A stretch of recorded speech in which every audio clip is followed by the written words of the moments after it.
Hello!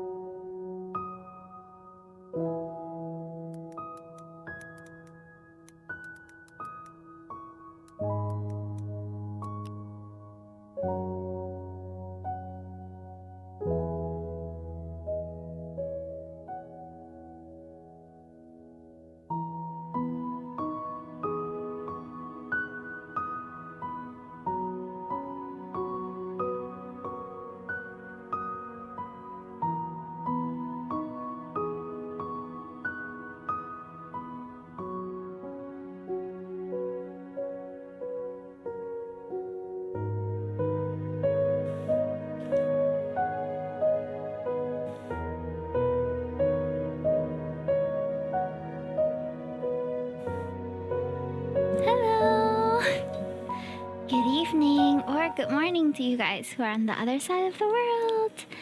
Happy... what day is it? Wednesday. I lost track of time a little bit because I was overseas for the past couple days. I had a lot of fun in Johor Bahru. If you want to see the pictures, they're all on my socials. Hello, hello. Let's do a quick roll call, shall we? So we have LJ, welcome in. Good morning to you, Theo. Nice to see you. Theo was also first today, which was amazing. Let me just change that for you also, Theo from YouTube. Welcome in. Speaking of, if you want to lurk on my YouTube and help us to reach our watch hour goal, we are just about 200 hours away. So every lurk is really highly appreciated. Just leave me on your tab. Hi, Lord Devour VR. I see you on YouTube. And Mommy Lally, nice to see you as well. Welcome, welcome.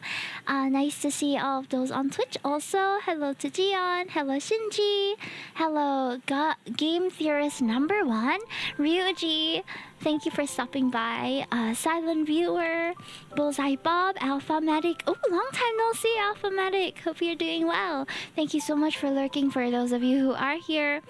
So today's Vocaloid song, do I do a philosophical song? I'm feeling philosophical, but that's because today's myth story is going to be rather tragic. So Hime is going to be... I'm ready to have my heart broken today. I wish... So for those of you who didn't know, I actually have a blue colored version of this outfit. Oh, let me show you on my website. So... by the way, we also have the new dev interview that is out now, which we had with Miniversal Games from Singapore. They were the developers of Mimicries, which I didn't personally try, but that Minimal tried earlier this year during Dojima Day 2, because I am too much of a scaredy bunny to play horror, so she took this game to play. So you can check out the dev interview over here. But I actually had a blue version to this outfit, which is... where's the concept? Oh, it's not on my website. Oh my. Okay, let me show you then. I actually have a blue version of this model, and I kind of regret not asking my model mama to add it in, because now I want to have blue. I wish I had a blue version to match with Raphael, you know? But the blue version actually looks a little like this. It's blue, purple, and yellow. It's also Easter colors. Maybe in the future I'll add it. I also realized that the flower crown is missing. I should probably message her about that. I just finished Raphael's myth an hour ago. How long did it take you? I don't know how long this myth story is gonna take us, but I have a feeling it's gonna be quite long. So if you haven't checked out my reaction video, you can go check it out on my YouTube also. That was where it took an hour and a half-ish. Really? Well, we're in for a long ride today, chat. But I was kind of expecting that would be the case. Especially the last one. Okay. Well, it seems like we're in for a long ride today. So those of you who are in early, good thing for you. You're going to be able to catch the whole story as long as you leave me in the background today. 56 months. Thank you so much, Lauder. Thank you. By the way, guys, I do have a sub goal every stream. It is 5 sub, and if we reach that, I will do a little giveaway for my current YCH. So the current one is the Chibi Sick one. So if we reach the sub goal, then I'll do a little giveaway for that for anybody. I saw that animation. It looks so cute, right? So for those who haven't seen it, I tagged everyone on Discord because I really wanted everyone to see, but I I took about half a day to load this up onto the website because I had to cut up the video and then export as a GIF and then also compress it. It's lagging a little bit because it is quite a big file, but it's very, very pretty. So this was done by Sparkling Water on Instagram, and it was commissioned by our community member Bullseye Bob. So if you want to check out the full 1-minute version, it is up on my Instagram, TikTok, and YouTube Shorts on my art accounts.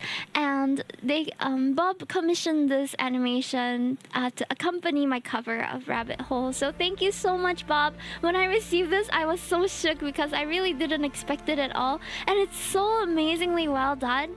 So please go give it some likes on all of the platforms. I think the artist also deserves much recognition from it. I'm so happy to share it with you guys. And okay, I think we should jump into the myth as soon as we can because this is going to take us a hot minute, you know? I can finally see it. I don't have TikTok. Oh man.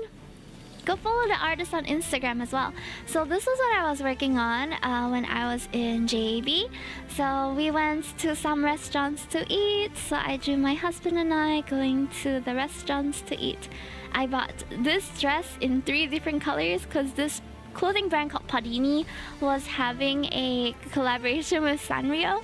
So I bought the Melody one, which was white, the Hello Kitty one, which was green, and the Kuromi one, which was like a navy blue. I posted some pictures of my JB trip on Twitter. No, I hardly go into JB, to be honest. It just so happened to have time. So what happened in our previous travels is I'm still working on this, but this is like just an art piece to commemorate the 3 days that we spent there. So what happened with our previous travels was that I have documented some doodles of my travels with Chewy. This one was from Thailand when we were at Mega Plaza in Thailand. However, as you can see, I had different sketches for every single thing we did, and I ended up not doing most of it. I ended up not finishing any but one of them because Hime got lazy after the trip. So I've learned my lesson. I'm only gonna do 1 page and then make sure I finish that 1 page from now on. So this is what I was doing for that. Oh, I just realized I probably need to download the update. It's a big update, by the way. Okay, so while the update is downloading, I'm gonna show you guys my reaction video to it. Hold. For those of you guys who missed it, I was screaming at the screen when I first saw it. It was really funny. Okay, let me just grab my trailer reaction real quick. Okay. So that you got, yeah, because it's taking a while to. Gonna take a while. So this was it was an 8-minute thing. But I'll just show you a piece of it. Played a Raphael Okay. card in a bit. I will be back. I'll be His here. previous myth was the Abyss Walker, which was really, really good also. But this is the first card where we see them with long flowing hair. And he's a merman! He's a merman! I saw a little bit of the trailer because it's everywhere on my Twitter timeline now. Once it But loads, I will haven't click into watched the it game. firsthand. So this is gonna be my like genuine reaction, okay, chat? I don't even know what to expect. I think although this video is 4 minutes long, I'm gonna be pausing and rewinding quite a bit. Sure so enough, bear it with became me. 8 minutes. But when I here's reacted Love in to Deep it. Space, Submerged Eclipse. Okay, I'll do my I'm dailies not while ready for waiting. love and Bride of the depression. Sea God. Why are you letting humans mistreat you? I'll be doing my dailies in the background. Himeception. And now Yes. the Bridge of the Sea I see God you're will be. unaware of what He's you so look hot. at. Oh my god. Woohoo! Oh my No. god. Why is he chained up? Release What's the going on? seals that bind me. Why is he chained up? What, huh? A bond of fate has now I did it reappeared. twice. Are we She living was too true stunned when to speak. we made the promise? Whoa! Call out to me from the Whoa! fathomless depths of the sea. Wow, he's beautiful.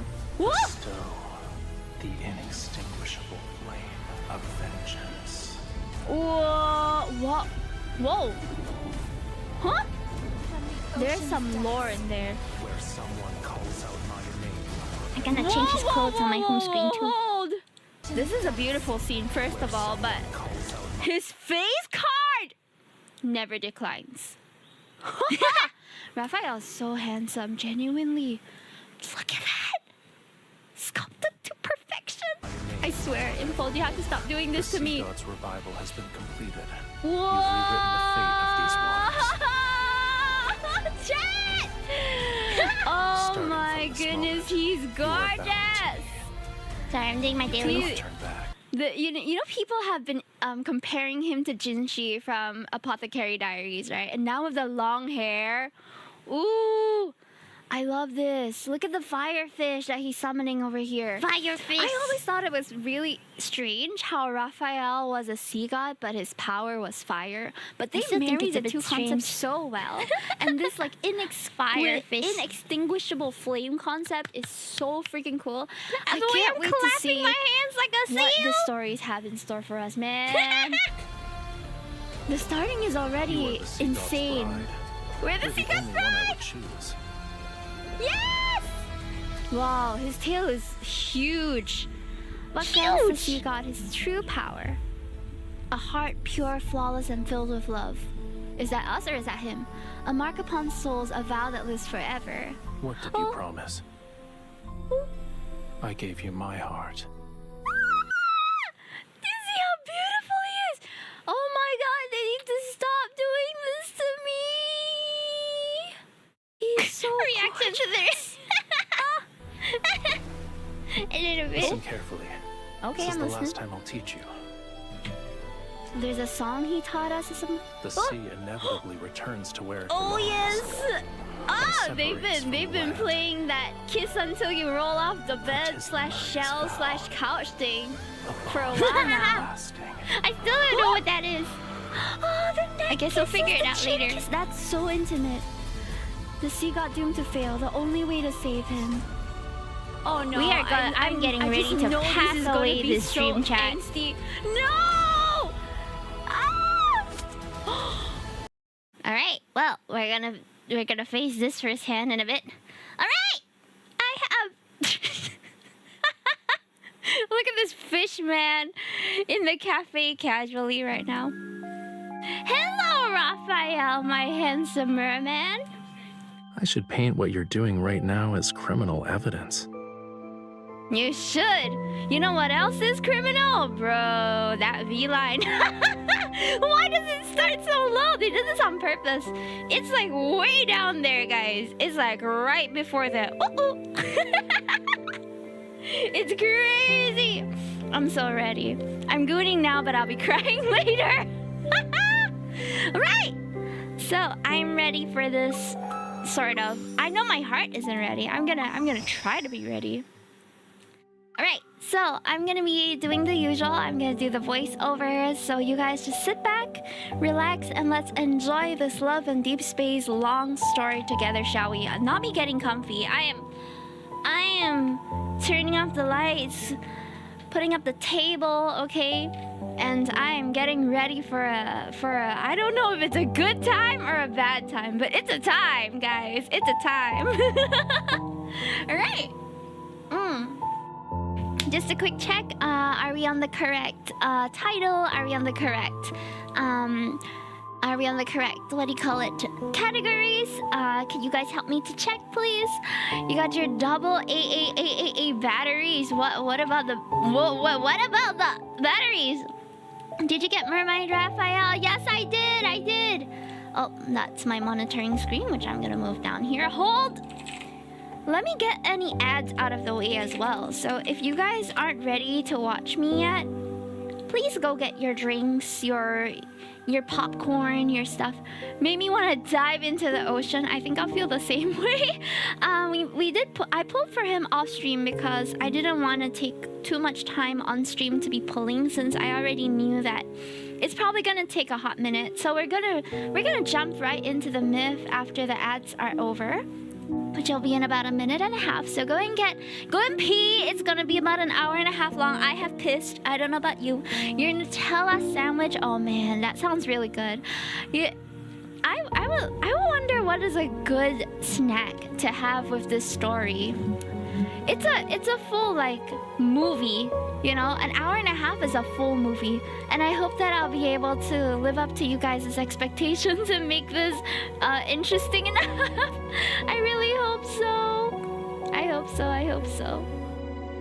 Pulling moments are peak though, true, but I will say that this banner there weren't any crazy pulls. I had to hit pity twice, but I didn't lose 50-50, so I spent about 100 SGD pulling for both. I didn't have to go all the way to the max pity and get the box too, but we'll see if I want to do that, because I wanted to save my diamonds. Right now I'm at I believe about 6,000 diamonds. Yeah, about 6,000 diamonds. And I didn't want to spend them because there's a multi-banner that is coming up from what we hear. So that's going to be okay. Did someone say carrot sticks? Did someone else say fish and chips for this? Oh man, I think I'm gonna feel really conflicted if we have fish and chips while watching our merman husband. Oh man, oh he's so beautiful. Okay. Something sweet maybe.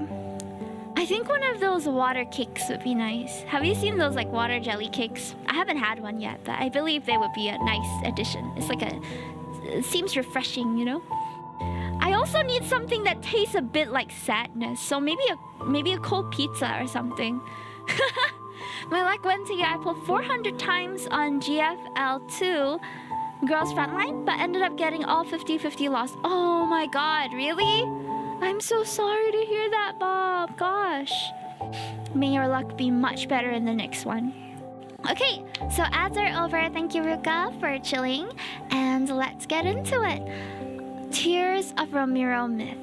Distant bells ring out at sea as sea and land return to their ancient primal state. We're about to be entering our primal state tonight. I'm sorry. All right, let's go. Ooh. The Blaze Sea is about to devour the world. Humanity's last ark, the city of Romero, is perched on a solitary island. There shall be a lunar eclipse, and at the end of the third night, Romero will be annihilated as it sinks below the ocean seas. The tome of the sea god, which had foretold all worldly changes, announced the day in which humanity will be submerged during the first night. The sea god abandoned us. The sea god is the one who will make the ocean devour Romero. He wants to destroy us. He abandoned. Oh damn, that's intense. At the edge of the harbor, which has suffered years of erosion because of the sea winds, desperate people push the sea god statues they carved with their own hands into the abyssal waters. Temples have been abandoned, their altars smashed. Precious collections of books and scrolls are naught but ashes and smoke. Over the centuries, the people's faith in the sea god and everything that's associated with him were swallowed by rising tides. It was only a matter of time before they were abandoned and forgotten. The bride of the sea god suffered this fate as well. Oh, that's us! The second night is already here. It won't be long until Romero is submerged. The citizenry is mired in unrest. Oh dear. Continued chaos will inevitably unfold. My lord, we must find a way to soothe them. Huh. It's only an eclipse. There's nothing to worry about. In fact, the tome of the sea god has revealed a new prophecy.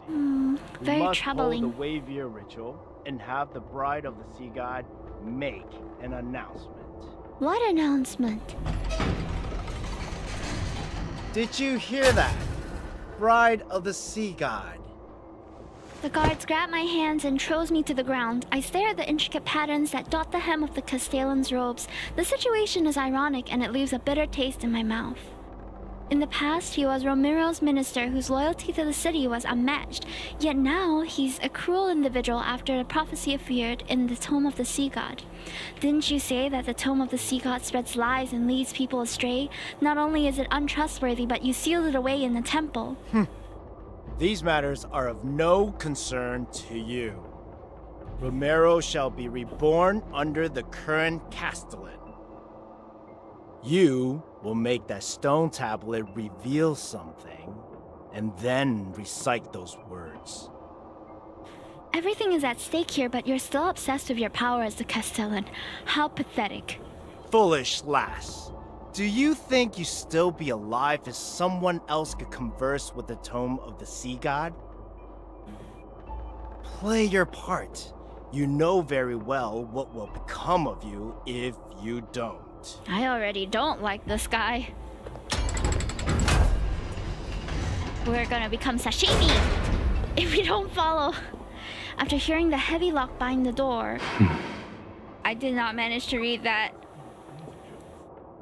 I'm once again left in the tower. Suddenly, a gentle breeze sweeps in. The blood on my face is wiped away.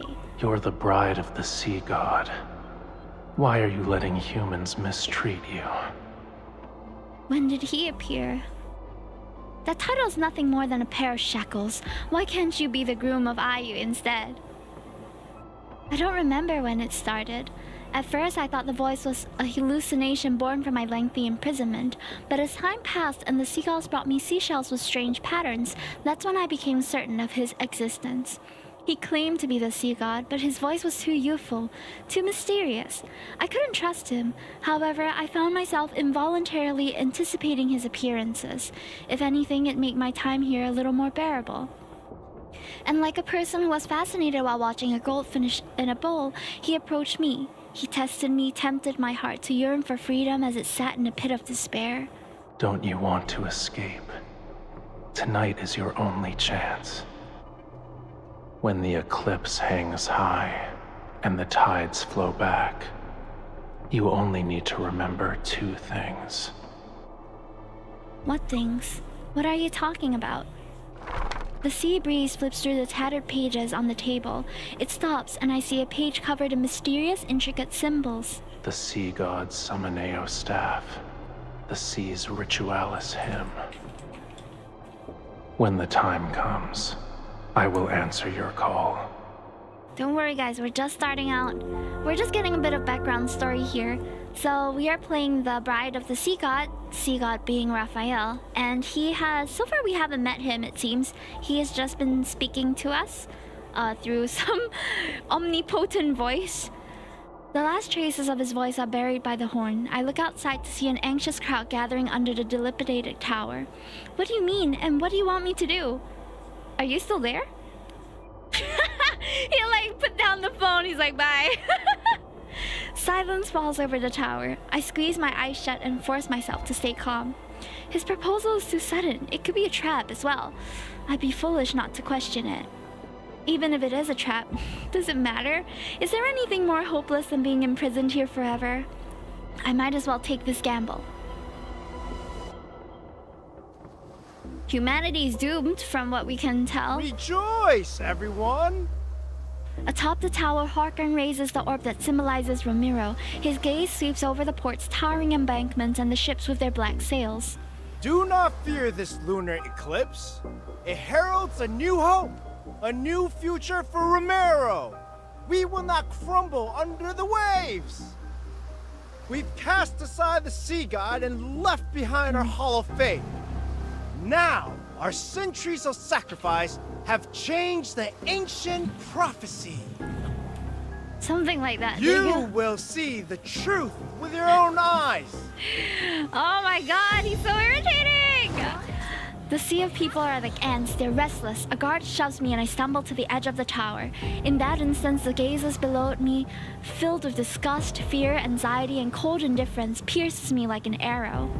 Hi, sponsor. Nice to see you. Sorry if I'm not actively greeting you guys, by the way, because I'm like immersed in the story, trying not to break the immersion, you know? I need to borrow the summoner's staff. My lord, the power within the tome of the sea god has faded. I need to use the sea god's Summoneo staff to make the prophecy's words manifest again. The Wavier ritual doesn't require a sacred staff. Do not lie to me. Tonight is the lunar eclipse. Without the Summoneo staff to protect us, should any signs resembling calamities appear. I deliberately lower my voice. At that moment, lightning tears through the clouds. The sea churns, the massive waves crash onto the shore. A moment passes. The sea god's Romero staff, its old age appearance, is given to me. According to him, I need to sing the hymn. I brush away the dust from the staff and raise it toward the tome of the sea god. Our silent universe awakens in the first light where dusk and dawn meet and merge. The young and pure sea god descends upon the first wave surge. The ancient lyrics flow from my mouth as the staff slowly traces a totem-like pattern in the air. Suddenly, mysterious singing drifts through the biting sea wind. With my voice, it echoes from afar.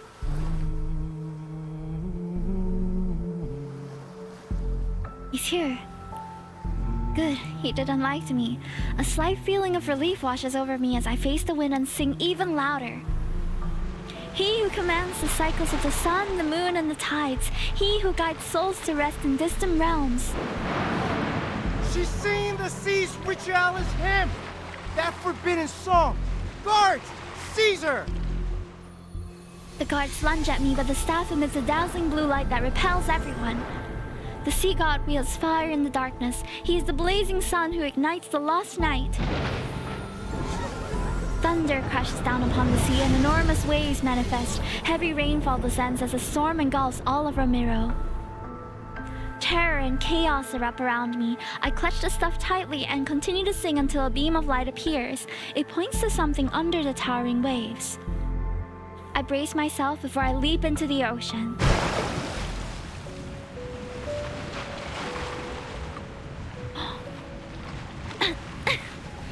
He said he would greet me, but this is a little too violent for my liking. Black seawater twists into a massive vortex and carries me away. Disoriented, I stop swimming and let my body sink deeper into the ocean's depths.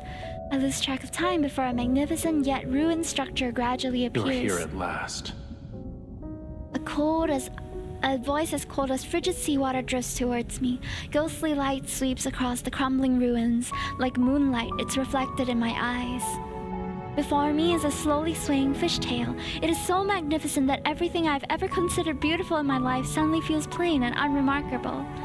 A human body with the tail of a fish and the power to control the ocean. Are you the sea god? My identity is of little importance. Several heavy chains are wrapped around his body. Powerful runes barely visible keep him immobilized. I've saved your life. Now then, release the seals that bind me. Why would the sea god be imprisoned in a place like this?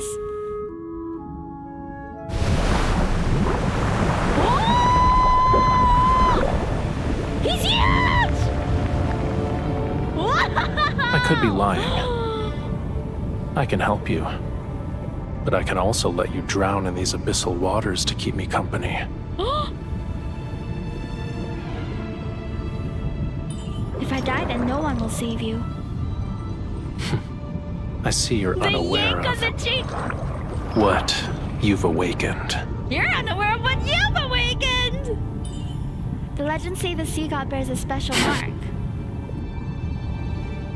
Oh. Where's that mark, Raphael? Whoa! We get to inspect all of him. That's amazing. The seals on your body are incredibly powerful. Breaking you free won't be easy. Your power alone is no match for these. Its scale is as cold as the lonely moon.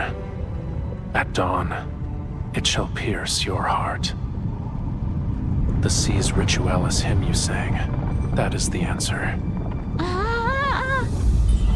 Aren't you afraid I'll take your scale and disappear without a trace? You shall find no hiding place wherever the sea flows. He's so different from his usual self in this. People were saying like, oh, if sea god Raphael is what brought you in, if you didn't like him at his pouty human self, then you don't deserve him at his sea god form. I like him all the time, so we're fine. Let's go. Whoa! Where did that come from? Ow! Ow! That looks like it hurts. Oh, jeez. It's a magic knife. This power feels familiar. This is the mark you've been searching for. But it was also a seal in another form. No wonder his abs are so defined. Damn, he's out here swimming, working those abs all day, all night.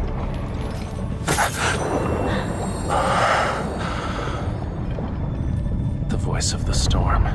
Come to me.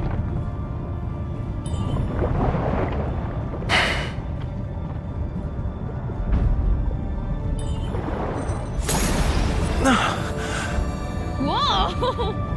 That must have felt really good from the sound of it. Again. Okay.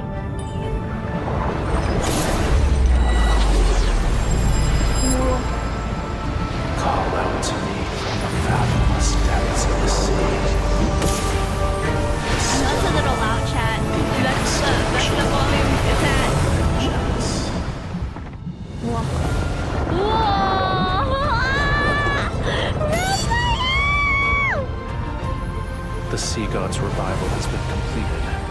You've rewritten the fate of these waters. Starting from this moment, you are bound to me. I gladly. You cannot turn back. Okay. I'm okay with that. Whoa. Whoa. Whoa! That was amazing!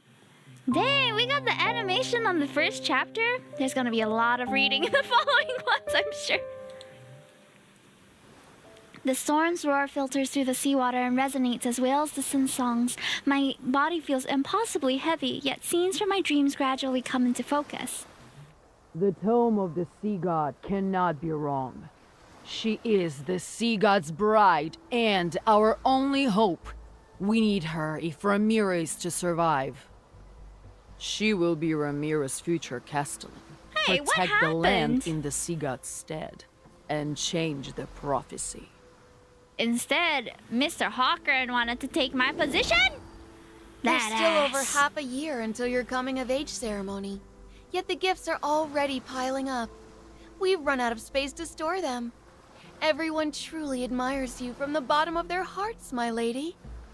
She's the sea That's god's lovely. bride and was raised by the Castellan. Her knowledge and abilities are exceptional. She is kind and approachable. Oh, a what wonderful happened? person deserves all the best things in life. The maids are really nice. What happened to... What our foolish Oh my devotion god, to the sea it was all god Hawker's brought. fault. Death, disaster.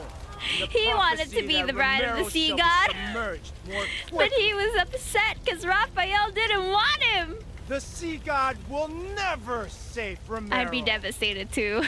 The bride of the sea god is nothing but a farce. She and the sea god will destroy Romero. Don't say farce, it sounds like fart. Run, my lady! Don't let them catch you! It seemed like I was too slow for this case. Oh man. Can you hear them? Everyone is asking for you to die. And Ugh. yet, you're the only one who can communicate with the tome of the sea god. I'll spare you so long as you obey me. How does that sound? We should have killed him from the get-go. We'd save a lot of time and misery. I open my eyes. Brilliant white lightning dispels my chaotic nightmare and illuminates the scene before me. Rainwater flows through the window frames. It makes the carvings and murals gradually reveal the lifelike faces of the gods. Exactly! He sounds exactly like the Are you snake awake? guy. Hello, good morning, husband. The seagull looks at me, his beautiful tail having transformed into human legs at an unknown point in time. And apparently his clothing as well. Why do you have a belt on? What happened to that sexy beeline? They decided they had to censor him a little bit. He can walk on land. We gotta cover that pee-pee as well. I have prepared a gift for you. Ooh. He lifts me up and directs my gaze to the steps below. Hawker and his most trusted minister, the tower's guard captain. Those who have bullied and abused me are now on the ground. Bound, they crawl and struggle, their eyes filled with fear and despair. Their lives are in your hands. Would you like to deal with them one by one? Do you see his smug expression right now? Wow, he's really like, what do you want to do with these losers? His hand covers the back of mine. He guides me to raise my hand and lightning gathers in my palm. Whoa! Debris scatters and the Castellan's crown clatters to the ground. The puddles on the floor bloom crimson. Or would you rather finish them all at once? Oh. My palm is quickly held again. Out of nowhere, raging waves rise in the center of the temple and engulf everyone. Watching them struggle as they suffocate, I feel a sense of satisfaction. However, an indescribable emotion wells up. The sea god already has a terrible reputation. Won't these make people hate you more? Lower His your long hands hair, then. right? I pause before I hold him even tighter. I hear him chuckle as the Illusory waves shimmer in rippling light. They reflect a cold emptiness in his eyes. The faith of humans is nothing more than self-interest. They worship when they need something, and curse when they don't get what they want. You're not wrong. Why should I care about reputations? Someone play Taylor Swift's Reputation album right now! Ooh, look what you make me do. Look what you make me do. They claimed I've abandoned this world. Very well. I'll let them be a witness to true annihilation. Woohoo! That's kinda hot. This is only the beginning. Don't you dare become merciful too swiftly. It's not my fault I have a soft heart. You're overthinking it. I would never. Never mind! Our heart is hard as steel. We're cold as ice. No more mercy from he may know. The dying Castellan struggles to prop himself up.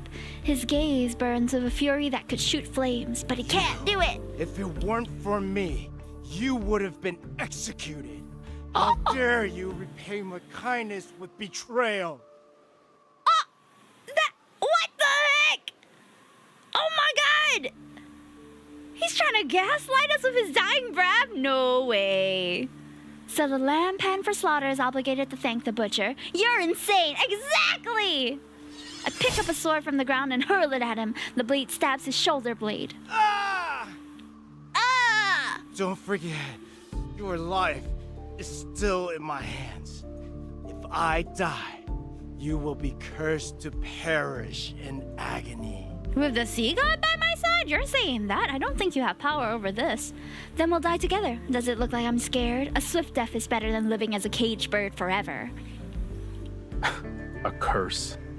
The sea god lifts my chin and strokes my cheek. Tentacle-like bluish-green runes slowly appear. You're referring to these crude patterns? He curls his fingertips. His movements are gentle, yet the runes are being torn away from my cheeks. Ouch! Stay it hurts. still. Indeed, Oh, we were cursed. It's an ancient curse, but it's far too weak to control my bride. Close your eyes. I hear an eerie sound as something is destroyed with the pain. What a terrible attempt of a trick. Oh. We did it! When I open my eyes again, wisps of murky mist still linger in the air. Nearby, the Castellan is suspended in midair. A water tendril tightens around his throat. These magics can't be wielded by humans. Tell me where you found it. Ooh. What right do you have to judge me? I won't tell you anything. You don't need to worry about asking again either. Aren't you a god? Why are you destroying everything? Lemuria, Whalefall City. Now you want to destroy this island! Lemuria? Didn't the legend say the sea god lived there? In the sky, golden lightning freezes. Dark-colored waves surge. When the waters recede, the Castellan and the others have vanished without a trace. Where have you taken them? They're in a more appropriate place. Why didn't you just kill Hawkern? A blood-stained crown flies into his hand. It immediately crumbles You were to imprisoned dust. in his cage. How many years? It's been a long time. I don't remember. If the hatred from that time could be offset by him dying instantly, I would happily grant your wish at this very moment. You wouldn't offer me a gift without a reason. What is it that you want? Tell me. You are my bride, aren't you? He touches the pearls in my hair before he lowers his Removing gaze. unsavory elements from my bride's life is my duty. Exactly! If your husband ain't doing that for you, what's he good for? As I debate whether I should confront him or try to extract information more subtly, a thunderous crash resounds outside the window. The storm has destroyed a distant embankment. Seawater rushes in like a roaring beast as it flows directly into the city. Does he always sound like this? No, he seems to be taking on a more serious tone. His usual self is more lighthearted and flirty and pouty. So this is, I think, the first time I've seen Raphael incredibly serious. What is happening? This is only the second night. Romero shouldn't be sinking now.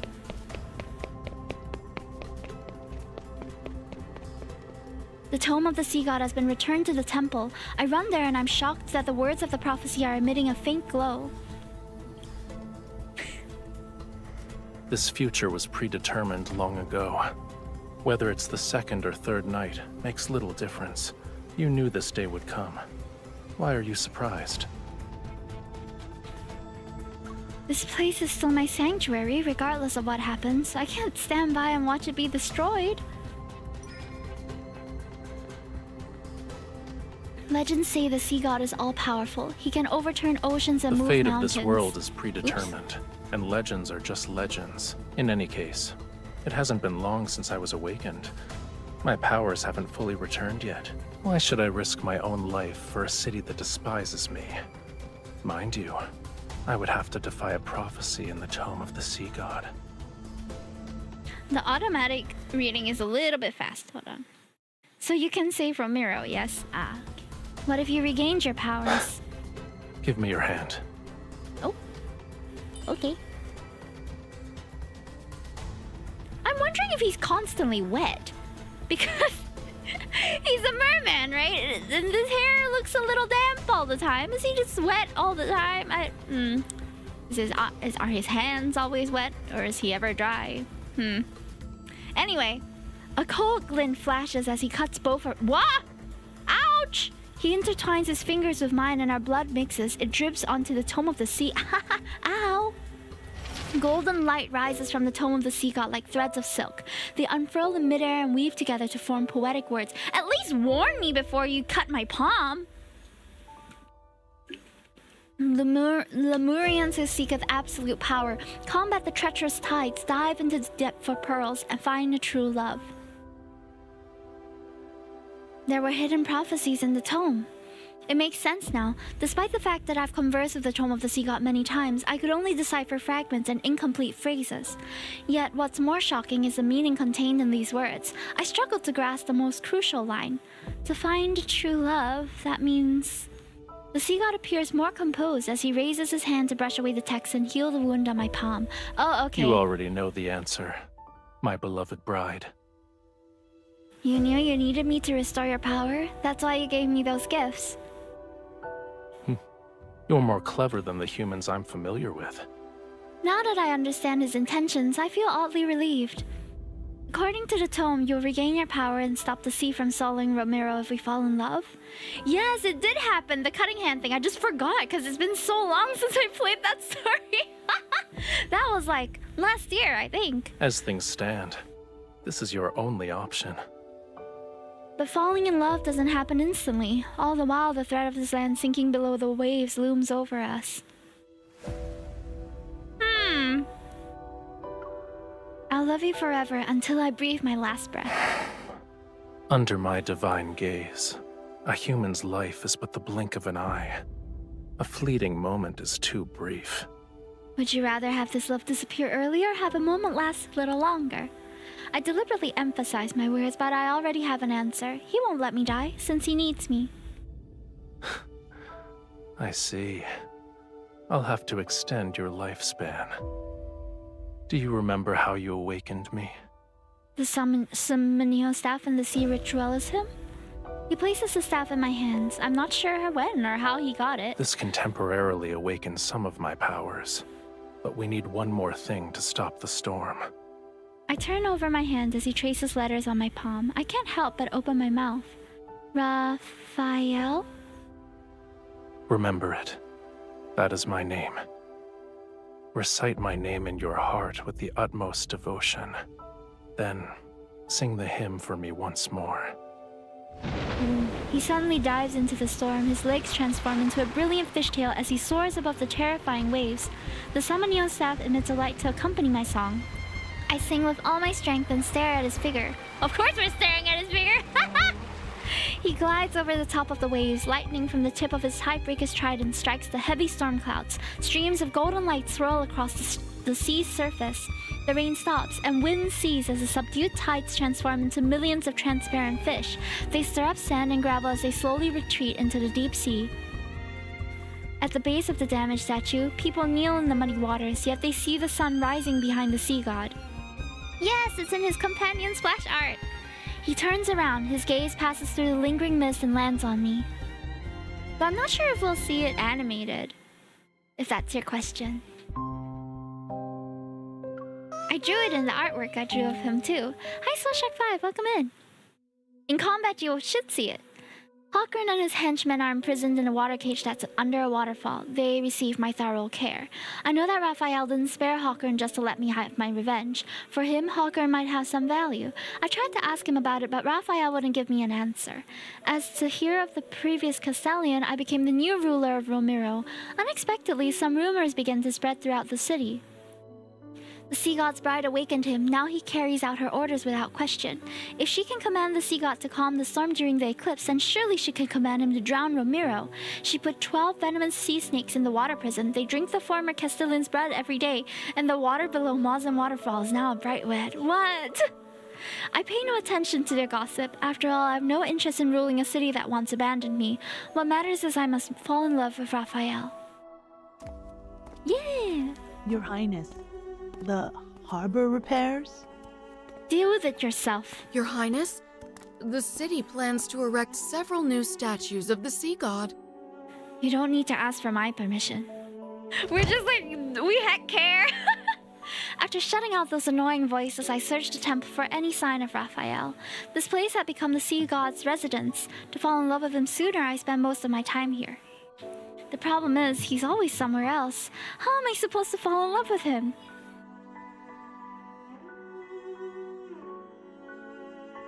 What is this? You forgot about the scale already? The scale I held in my hand has transformed into a blue seashell. It now hangs from a delicate silvery white chain. Is it a token of affection? At the very least, it's not a token of hatred.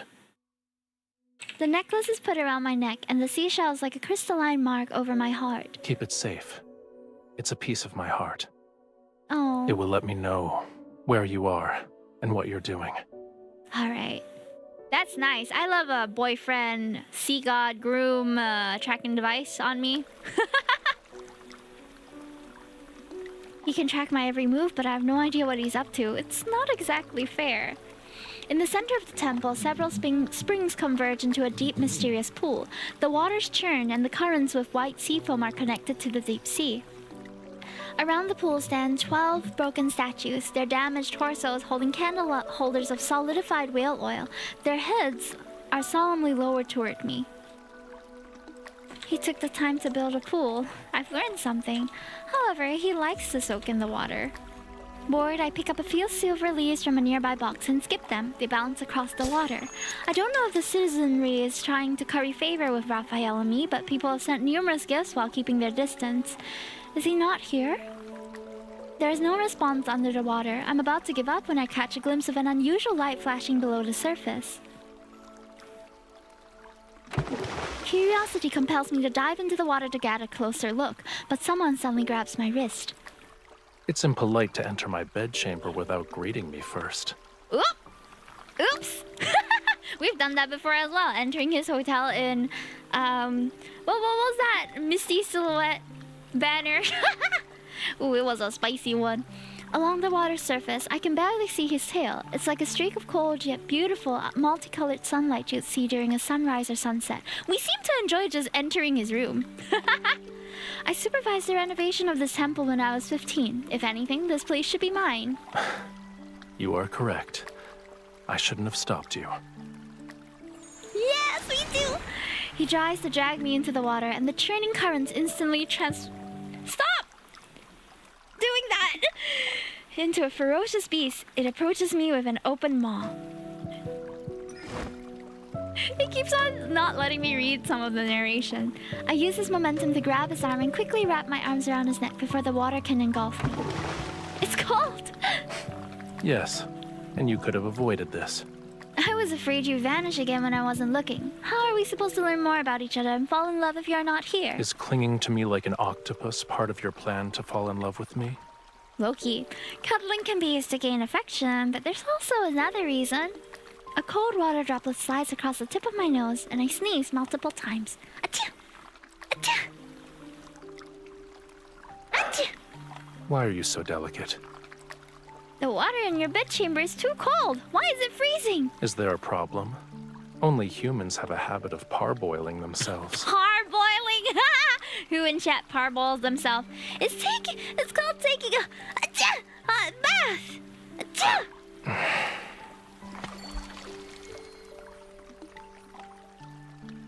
The current carries us to shore. Raphael's tail transforms into a pair of legs as he steps onto stone tiles inlaid with seashells. You say you don't want to die, and yet you jump into frigid waters. Your desire to survive is rather wanting. You say that you need to fall in love with me, and yet you're nowhere to be found. Do you actually want to get your powers back? I never believed an intangible emotion such as love could serve a purpose. He sets me down as a ball of flame rises from his palm. I flinch and pull away, but he places it in my hand. It's not burning me, and it's warm. Are you no longer afraid? He creates several more spheres of fire and uses them to dry my hair and clothes until they're comfortably warm. But the question remains, is he perpetually wet? That I want to know. It's like fish, you know? You never really come across a dry fish unless you cook them. Anyway.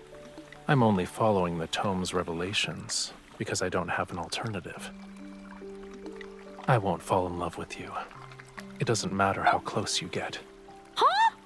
Don't worry, I'm just trying to survive. Don't misunderstand and think I'd actually have feelings for you.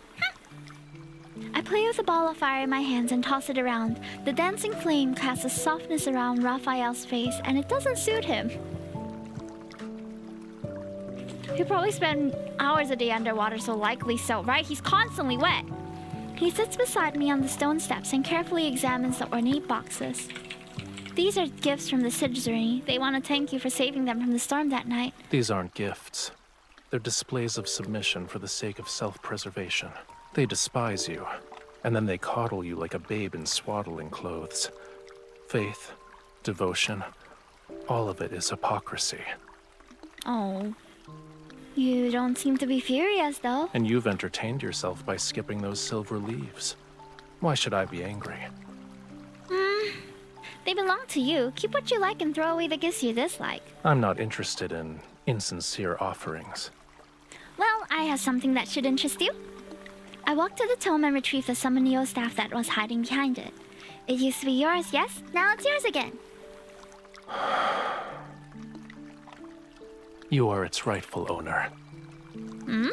He gestures for me to look at the ruby on the staff. There's a strange, distinctive mark on it. It's your name written in the Lemurian language. It belonged to me, but it seems I gave it to you. So it's yours now. I don't remember that. What a coincidence. I don't remember it happening either. What? Okay. Do we... Perchance it was before my long slumber, or it happened in a more distant past. Okay. In any case, it's of no significance. The staff feels heavy. I place it next to the tome of the sea god. Why would you give me a precious staff? I'm not sure. Maybe it's because I liked you. Liked me but not loved me? Maybe my expression was too incredulous because he starts laughing. You don't want us to be smitten with each other? If anything, you don't seem all too pleased with the fact that I liked you before. I just can't imagine you genuinely falling in love with a human. But if we truly have feelings for each other in the past, then falling in love again might not be so difficult. What should I fall in love with, though? If I only admire his appearance, then we'd have an unstable foundation. Your thoughts are impolite, I presume. No. I was thinking about the god I'm supposed to fall in love with. I'm wondering what his character is. For example, I'd like to learn about his likes, his dislikes, his strengths, his flaws. If you knew those despicable aspects and flaws, would you still fall in love? Man calling out the whole fan base! True.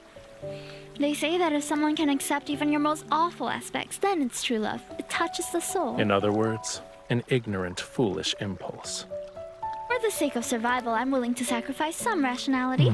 It's not difficult for you to discover what kind of god I am. He moves closer and lifts the seashell hanging around my neck. Not a god that wears clothes, apparently, because you're gonna be walking around shirtless for the entirety of the 9 chapters.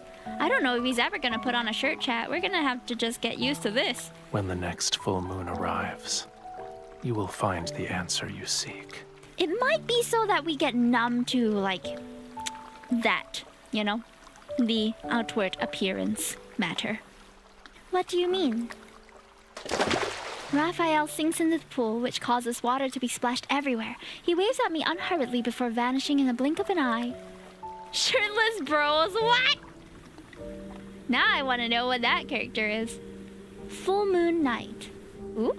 Night fog blankets the wilderness. Grayish blades of grass rise past my ankles. Short trees are scattered about, and their gnarled branches stretch in my direction. The seashell emits a soft glow. It guides me out of the city and into a dense forest at the foot of Mount Oniguna. What's that sound? I quicken my pace. Exceptionally bright moonlight filters through the trees and illuminates ruins covered in gray-green moss.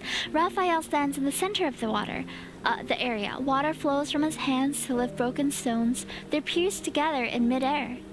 I continue to tiptoe, and then... Ha! I heard you breathing earlier. Who do you think you're trying to scare, mortal? You brought me here in the middle of the night just so I could watch you build a house. I recognize these as the oldest ruins on the island, but no one knows their origins. Correct. Come closer. You're in the way. Oh, excuse me! Still uncertain, I move to the side. More stone bricks float upward and assemble themselves into a wall covered with fragmented inscriptions. This is more like the Raphael we know. Sassy, commanding, wants us by his side all the time. I missed His blood this. surged to form the oceans. Hi, Troy. His scales transformed into the stars above. His bones became the whales who bore the sun disk, the moon clams that measure time, the coral bridges that lead to the netherworld. Okay, these references I'm not so sure about. That's the creation myth for how the sea god founded Lemuria. Are these ruins connected to the sea god? I don't know about the This sun place disk. is part I thought of it the was a Island mola of mola. Songs. I furrow my brow. How strange. The name sounds familiar, but I can't remember anything about it. As I'm deep in thought, the stones rise with flowing water. They connect the broken walls and ruins to gradually form a shrine. The full moon hangs above like a bright pearl set in the center of an accessory. It illuminates fragments of the temple's former glory. It preserved I'm doing well, Lemuria's welcome. history, as well as the important chronicles of every sea god. There was more The sea than god one? you want to learn about is here. These are the stories about the sea god, but they're not the story of Raphael. There's no difference. One day, I will become another sea god who's depicted here. The name Raphael shall be forgotten. He tilts his head back as if he's using somewhat real yet illusionary fragments to search for pieces of his memory. That doesn't sound like a good thing. Oops. Yet you want me to get my powers back, so I can ascend and become a true sea god. You're not wrong. The flowing water gradually disperses and the shrine crumbles apart once more. It had returned to being ruins. What about you? After you regain your powers, what do you want to do? I'll start with finding the person who sealed me away at the bottom of the sea. Oh, someone did that to you? Well, I guess it had to be someone. Do you remember who it was? I will eventually. Empathetic, I nod. I know what it feels like to lose your freedom. You were sealed away for so long. You must really hate that person. They aren't even worthy of my rancor. Rancor? What's that? What does rancor mean? However, I won't let them go unpunished. He glances at the moon before walking into the dense forest. I hurriedly catch up to him.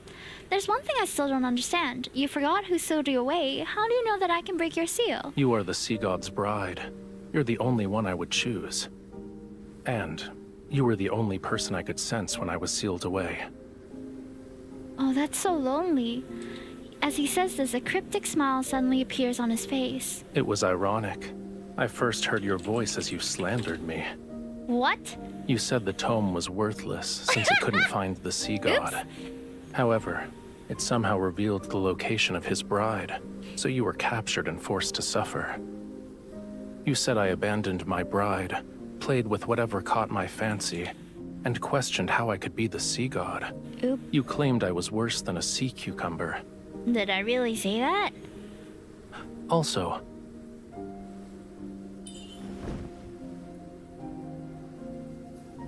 You're making up nonsense. I have never insulted you. I argue while frantically trying to think. However, I have insulted him a few times. I eventually realized that when you talked to yourself or slandered me, it meant you were in good spirits.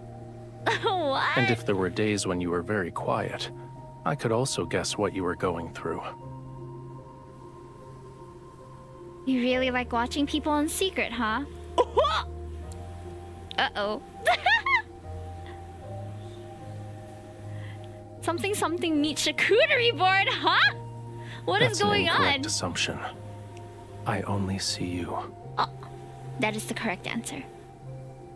If only he could find a volunteer to brush his hair. I would brush his hair all day. Welcome in, Lost Bunny. Welcome, welcome. He's now watching Rabbit Prey. What is going on? What rabbit season? We have wandered to the shore without realizing it. Moonlight casts a shimmering glow across the sea's surface. Blurry distant stars sparkle where the ocean meets the sky. Sorry about the ads, by the way. If you guys want to escape the ads, we do have YouTube where you can also watch me live at the same time. What is it? It's to stop you from jumping into the water and vanishing again. Holding my hand won't be enough. If you keep disappearing, it'll be hard for me to fall in love with you. You should at least tell me what you're doing and where you're going. Would you like to accompany me this time? Huh? He raises his hand and the moonlight condenses into a strand of silver thread at his fingertips. Then, it descends into the sea's surface. Every stream immediately becomes visible in the water's reflection. They follow the moonlight, coil around his cup hand, and dance. The perfect opportunity is right in front of you. He releases a strand of moonlight and makes a gesture with his hand that resembles a flying bird. He whistles and the sound lingers. Then an enormous white skeleton rises from the... Arise!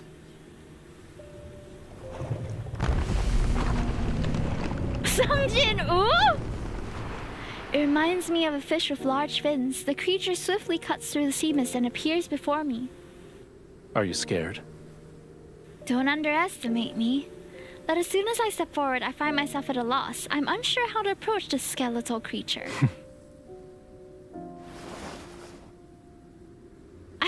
I wish we had a visual for this. It sounds like a really cool scene.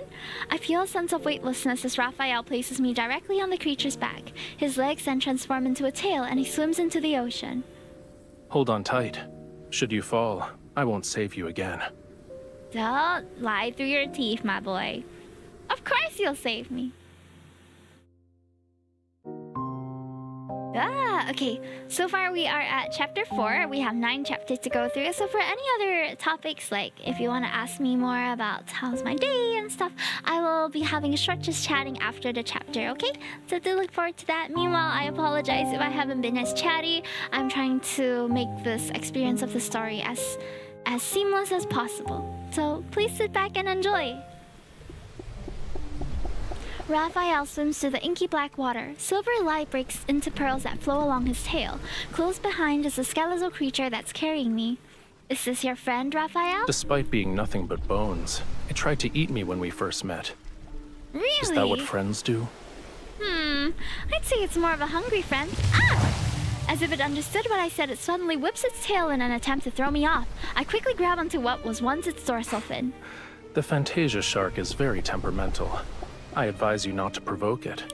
If you throw caution to the wind, it'll reduce you to a pile of bones with just a few bites. But Its species died along with Lemuria. I have no idea where this one came from. Could it actually be your friend? From before you went to sleep, I mean. The Fantasia shark raises its head and makes an almost inaudible sound. Then it quietly swims closer towards Raphael. Maybe. I caught glimpses of its shadow in Whalefall City. According to the legends, it was the most magnificent and beautiful place in all of Lemuria. Sorrow and suffering doesn't exist there. Humans and their myths have never shied away from exaggeration. I don't remember what Whalefall City looked like. Only when the sea god's power is restored can all slumbering Lemurians be awakened. And then, Whalefall City shall return to this world. That's good. You have a homeland worth longing for. You're implying that yours isn't. It abandoned me first. Not wanting to continue this conversation, I pretend to admire the Fantasia shark. After a moment, an idea appears in my mind. Raphael, come here. I want to give you a gift. But so you're aware, I haven't done this in a long time. It might not work. I should keep my expectations low then? I think Whalefall City exists in the modern day, but I can't remember. We'll have to check the notes again. Despite saying that, he raises his hand and uses the rising waves to sit down beside me. I take a deep breath, concentrate on the palm of my hand, and then gently place it on this Fantasia shark's head. Oh. In the darkness, a faint power slowly awakens. It cautiously moves towards me, bit by bit. I relax my breathing and try to become a part of that power. I capture every subtle change. I can sense it. A gentle radiance spreads out from the Fantasia shark. Layers of blue tint and seawater tint the seawater and faintly reveal the silhouette of a city. While indistinct, its beautiful and magnificent form is still visible. I thought this Fantasia shark missed Whalefall City too, so I tried to resonate with it. Did that bring back any memories?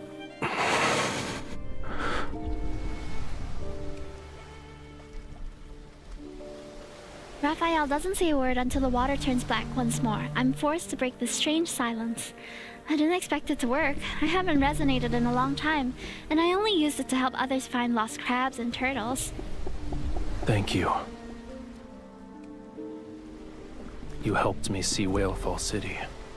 I'm expressing my gratitude. You're welcome. The moon has disappeared as sea fog descends with the heavy clouds. They engulf our surroundings.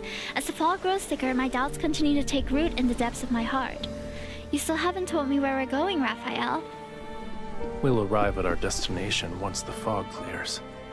But just as I'm about to press for more details, I suddenly feel like my mind is being enshrouded by fog.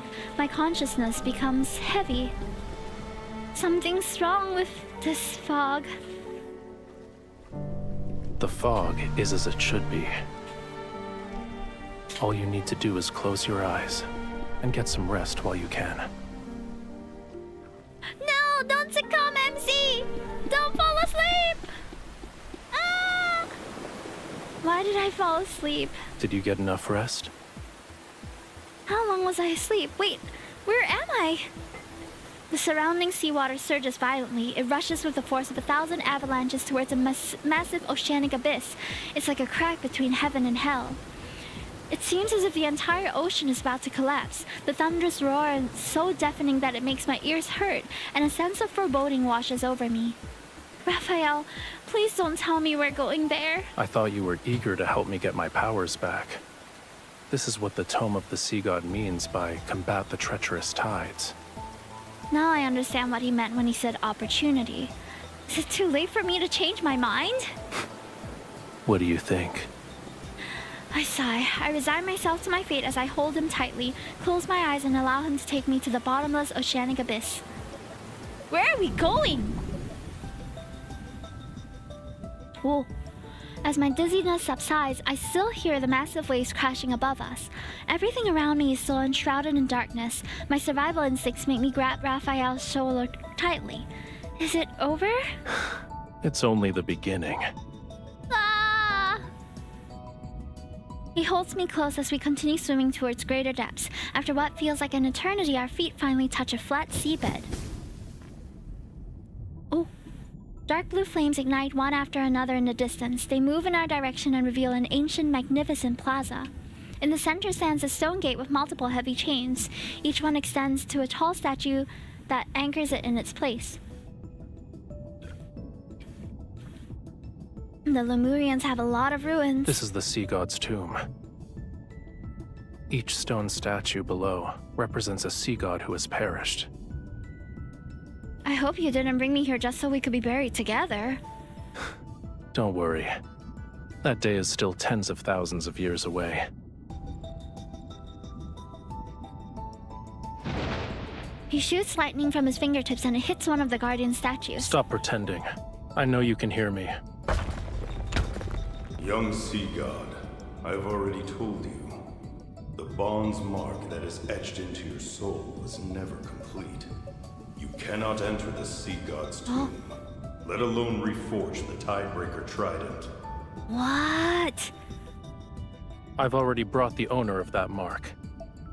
Even when I'm pushed forward, I'm still trying to figure out what this bond mark is. If we're together, wouldn't that make it complete? You are correct. The statue slowly turns towards me. To awaken the sea god, you must traverse the 33 levels of the sea god's tomb to reach its depths, and to offer the Tidebreaker trident on the altar.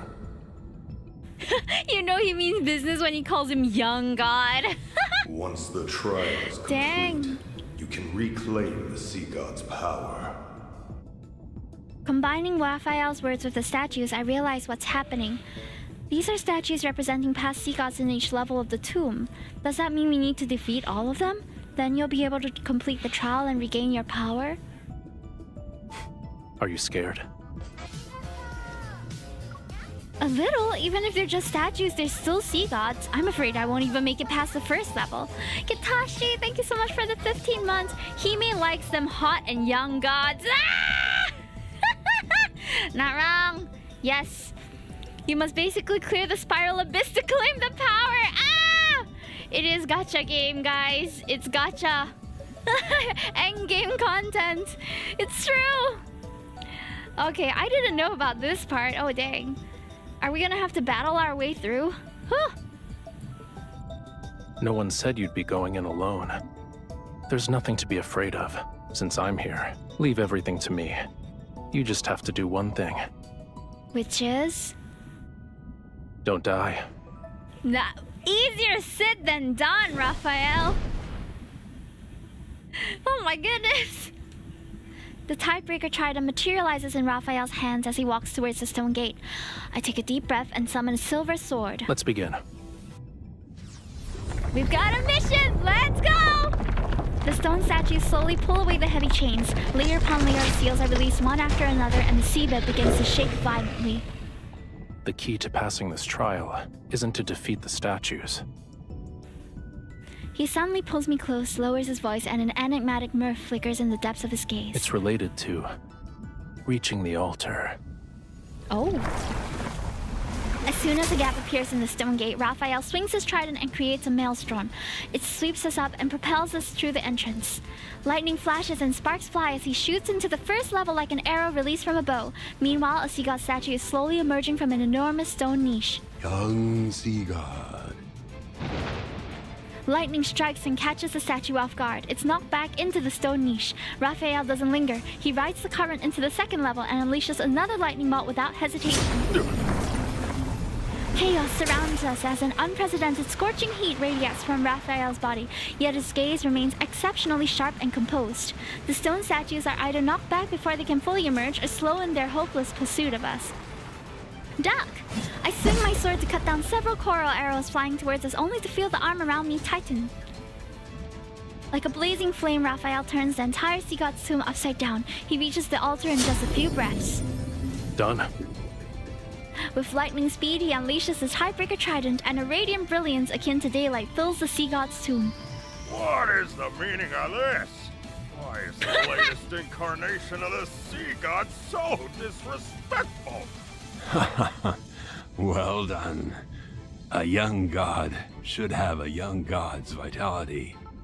He's got this really arrogant idol animation that I really like. This won't do. We need to add a new rule. Shortcuts are not allowed. Otherwise, my ancient stones will crumble to pieces. Loophole. Vitality. How is it over already? I finally got a chance to stretch my muscles, but I haven't even made my grand entrance yet. The surrounding clamor fades. Hazy threads of light gradually wrap themselves around mine and Raphael's hands. He was speedrunning it, guys. To ascend to true godhood, the deep sea shall inscribe your name. I shall cleanse thy body, temper thy weapons, and restore thy lost memories. There's like a voice in the altar too? Accompanied by mysterious chanting, a warm power surrounds me. Something reminiscent of flowing sand surges before my eyes as a familiar voice resounds in my ears. In Lemuria, a bond best represents an everlasting vow and oath. When you offer the sincerest form of worship from the depths of your soul, my soul will be branded with your mark.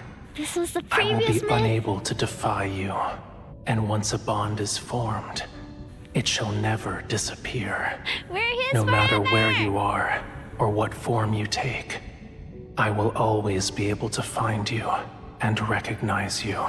More like he's ours forever, because in our current timeline, or like in modern day Lincoln, it seems like we didn't recognize him the first time that we met.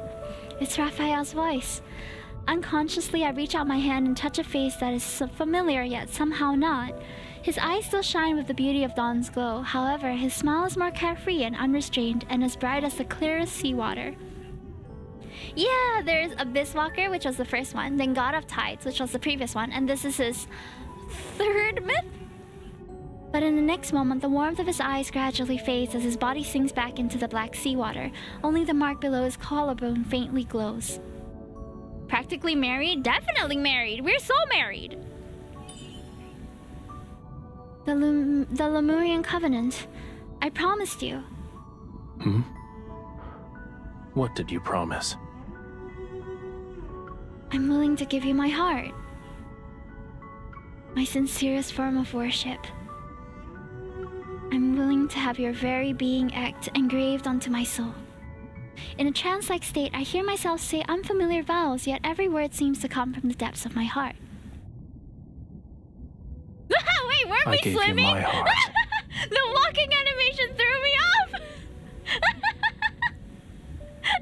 He strutted like one part of the tail at a time. Okay, sorry.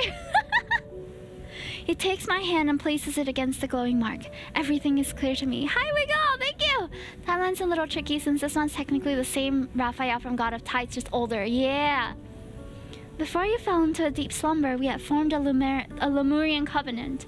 That's why I'm the bride of the sea god. Those threads of light gradually melt away. The seawater is cold again and the atmosphere is somewhat awkward. A Lemurian covenant can only be forged when both parties are willing. So, you voluntarily became my bride. It had nothing to do with the Tome of the Sea God. Don't forget to apologize to it after we get back. I realize he's teasing me about the time I called the Tome of worthless. My ears burn with embarrassment as I clear my throat. You must have recognized our bond a long time ago. You just didn't tell me. It only represents the past, and now it means nothing to us. The tempered typebreaker trident returns to his hand. Raphael turns around, his tail emanating a more vivid and sharp radiance. Within his body, a portion of the sea god's power had been reawakened.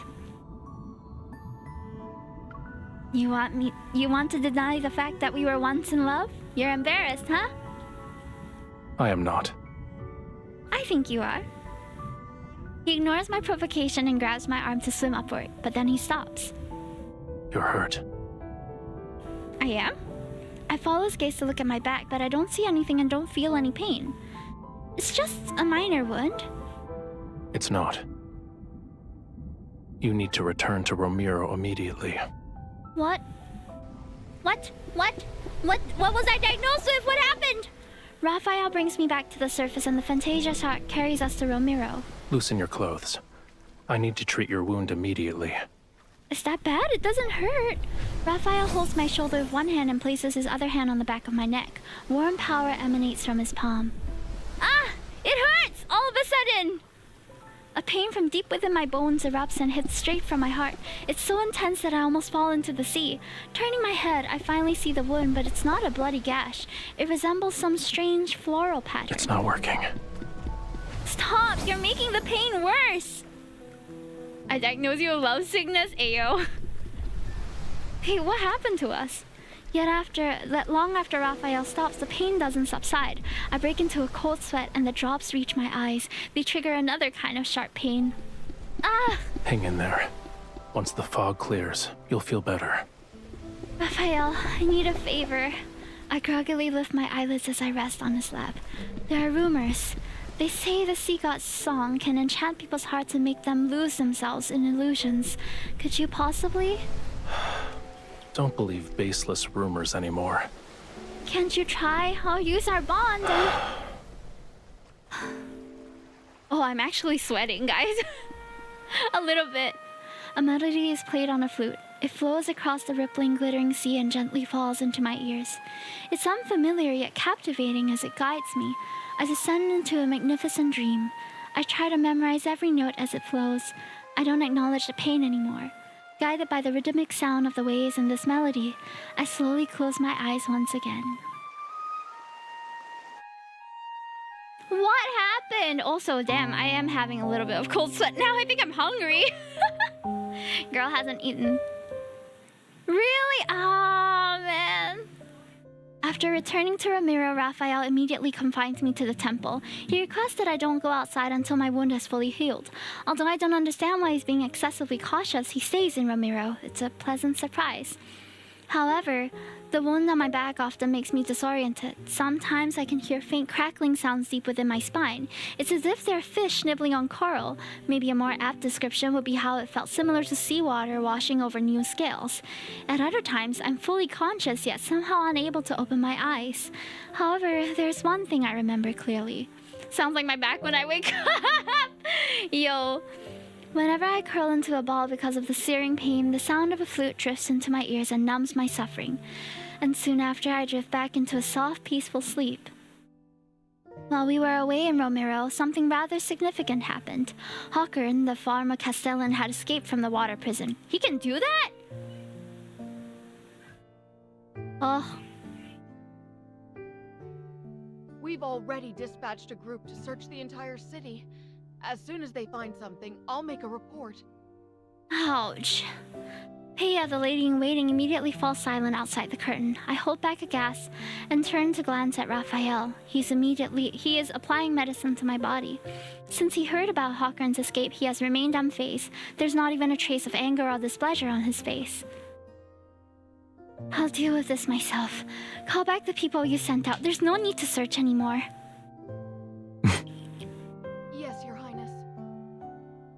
When I wave my hand, Peya quickly retreats as if she'd just been pardoned from execution. You let him escape. Beasts of the deep only bare their real fangs when facing death. Humans are no exception. Hi, Wing. Making him believe he still has a glimmer of hope will force him to reveal his plans. Aren't you afraid he might have a secret weapon? You should be prioritizing your health. He applies a slight pressure with his hand. I subconsciously try to pull away from the pain, but he grabs my shoulder and presses me back onto the bed. This ointment is made from gold feather algae. It's the best medicine for wounds in Lemuria. Stay still if you want to be hale and hearty again. Then be gentler. I am being gentle. Are human bodies so fragile that they can't withstand a tiny amount of pressure? Yet he still lightens his touch as he applies the medicine, his cool fingers gliding down along my spine. I could call for that lady in waiting and have her take care of you instead. No, you're doing well. I like it when you look after me. His face betrays nothing. However, in the dim lighting, I notice tiny scales rising subtly on his neck. I see. He likes being praised. I quietly take note of this small discovery. Also, his little scales appear when he's like shy or something. That's so cute. Hee hee hee. That night, I develop a fever again. It often happens during these past few days. Raphael says this means my wound is healing, but feeling dizzy with a parched throat is still a miserable experience. Raphael, could you lend me your tail to cool down again? No. We agreed that last night would be the last time. Aww. Through the translucent curtains, I can see him lazily soaking in the pool, his tail creating ripples across the water's surface. It's not like I'll do anything. I only want to lean against it for a bit. Whose fever became so severe the last time that she thought she was eating fish. Guilty, I close my mouth. The heat inside my body is making me miserable. Raphael, are you still there? I think my ears are ringing. I can't hear your voice anymore. Truly? That's not good. With a splash, Raphael seemingly moves closer. I quickly close my eyes. After a moment, I hear the faint sound of flames burning metal. If your ears are ringing, then the situation is grave. We'll have to make a cut along each ear to let some blood out. I quickly sit up and grab the small knife that Raphael is holding over the candle's flame. You're done with your jest? It's not a good habit to give up halfway.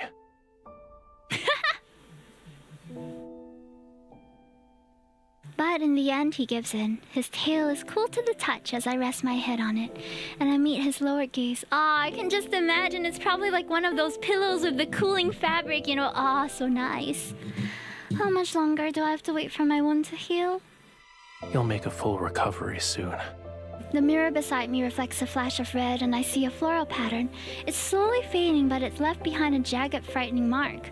The voices I heard have become different. At first, sounds I usually ignore become louder. Bubbles popping, fingers brushing against surfaces, heartbeats rising and falling. Then the sound of churning seawater becomes increasingly clear in my ears. Even though the temple is far away from the beach, I can still hear the movements of the tide. Why are you so concerned about this injury? It will make you more like a Lemurian. Your senses become heightened, so you'll be able to hear the call of the most distant oceans and see extraordinarily vibrant colors. He absentmindedly runs his fingers through my hair. Is this like when But Silas was human. becoming a dragon and You'll it was become really an outcast painful? on land. Then you'll be unable to hear any sounds unless they're in the ocean. You won't see any colors unless they belong to the sea. That's not very Your legs nice. will become too weak to walk on land, and you'll suffer. Seawater will flood your mouth and nose and rise in your throat. In the end, you'll drown on dry land. That sounds terrible. It doesn't look like you're afraid. Because you'll keep me alive. You will, right? He laughs softly, feels my forehead, then picks up a cup of water.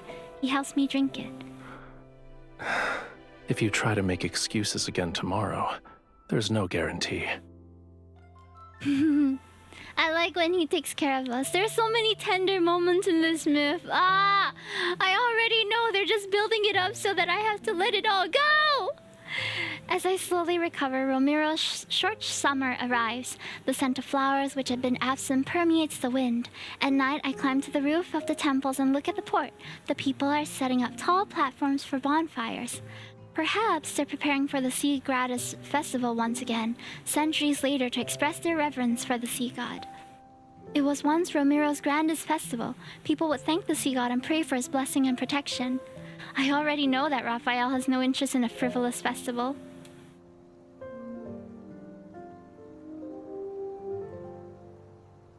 You're still injured. I know, so I didn't leave the temple. I pat the spot beside me and invite him to sit down. Then I return my attention to the conch shell in my hand. It sounds terrible. He twirls a flute in his hand and unceremoniously taps the top of my head with it. That's not how you play it. If the conch shell could express emotion, it would have already died of embarrassment. It wasn't that bad. Then teach me how to play it properly. I like that song. Why? It might be because whenever I hear you play it, all my pain disappears. Just as no one dares to approach the temple without a good reason, no one dares to go near the tower that once imprisoned me. I thought escaping from the tower would make me feel better, but I guess not. Your cage isn't in that tower. You can't leave the temple or the tower. You're afraid of losing the freedom to go where you please. Once your wound heals, nothing will be able to restrain you. The conch shell is taken from my hand as Raphael brings it to his lips. He's testing it out. Listen carefully if you want to learn. Okay.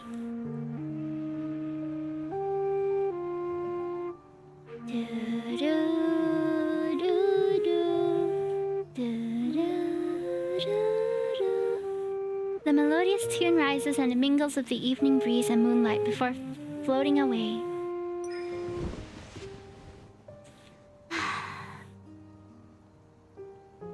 I lean against Raphael's shoulder and let the vibrations of his chest seep into my bones as he plays something in the depths of my heart.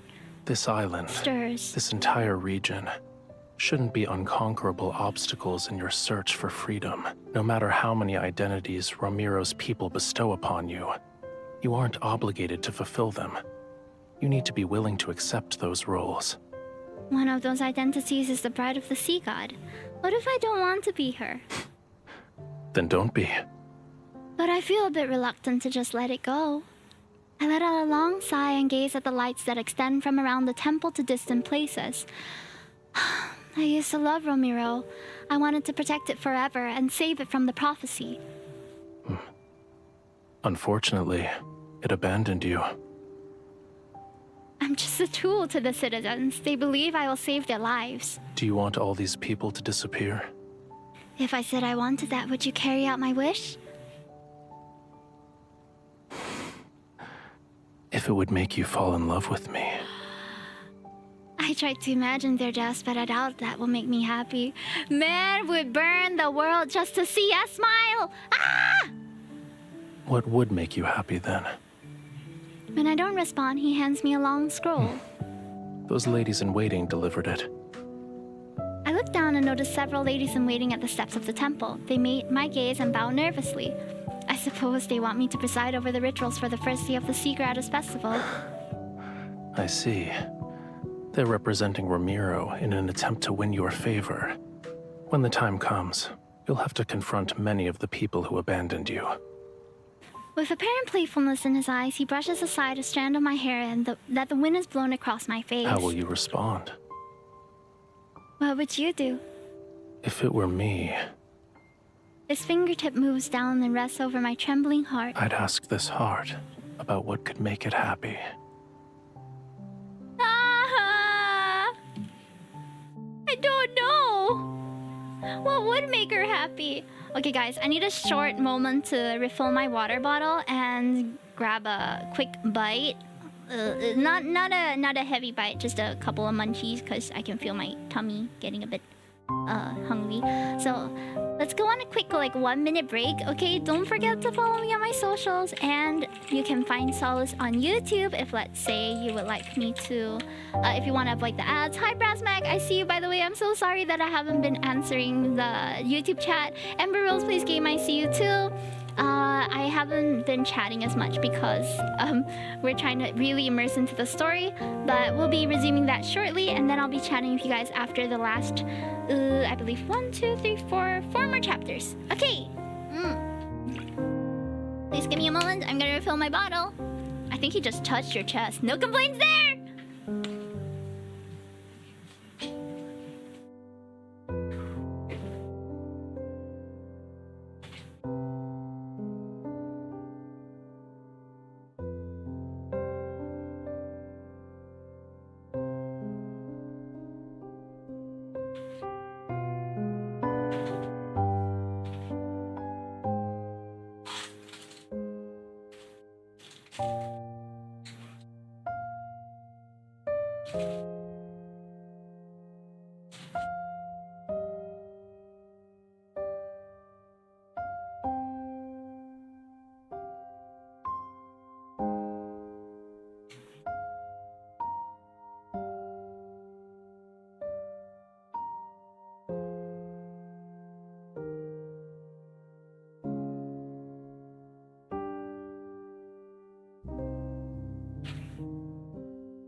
Sorry for the chewing noises. I just downed a bunch of biscuits because I can feel my tummy stirring. I'll be eating after this though, don't worry. Okay, let me drink some water.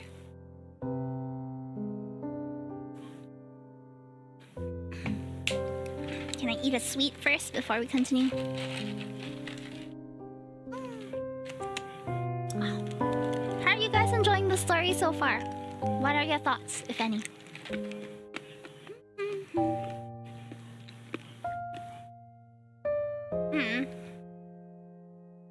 The sweet I'm eating is a bit crunchy, so yeah, maybe not great for me to eat while reading. Hi Moonlight, nice to see you. We're doing good. I'm starting to feel the feels well up in my heart though. I'm not ready.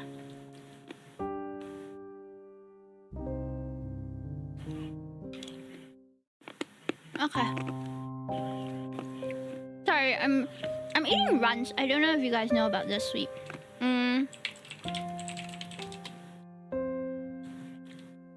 These. Oh, sorry for the. Ta-da! These are some of my favorite candy.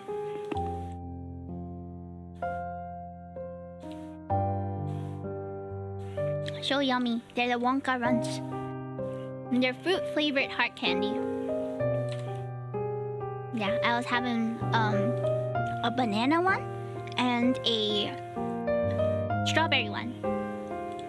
Okay, we're ready. I'm ready. Oh, my cat wants to have a bite of this. I better put it back in the fridge. One sec.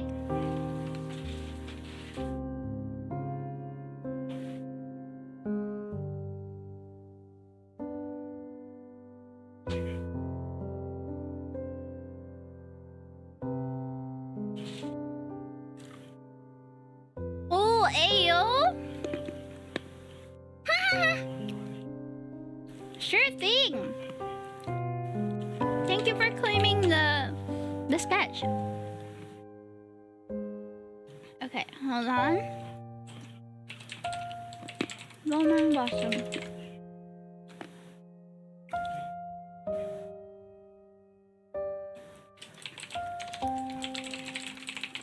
Alright. I got it. If you have a reference, could you send it to me? Okay guys, are we ready? Chapter 6. Let's go. No problem, you've been so supportive. Thank you for saving up your Toki tokens for it. With the toss of a torch adorning the flowering vines and seashells into the bonfire and the rise of dancing flames, the Sea Gratis Festival officially begins. I descend from the elevated platform by the shore, give the Summoneo staff to Vary for safekeeping, and then remove the heavy crown from my head. Thank you, Your Highness. No need. In the end, I agreed to preside over the ritual for the Sea Gratis Festival. The reason is simple. Because the sea god was forgotten and hated for centuries, I'm the only one who still knows how to perform the ceremony.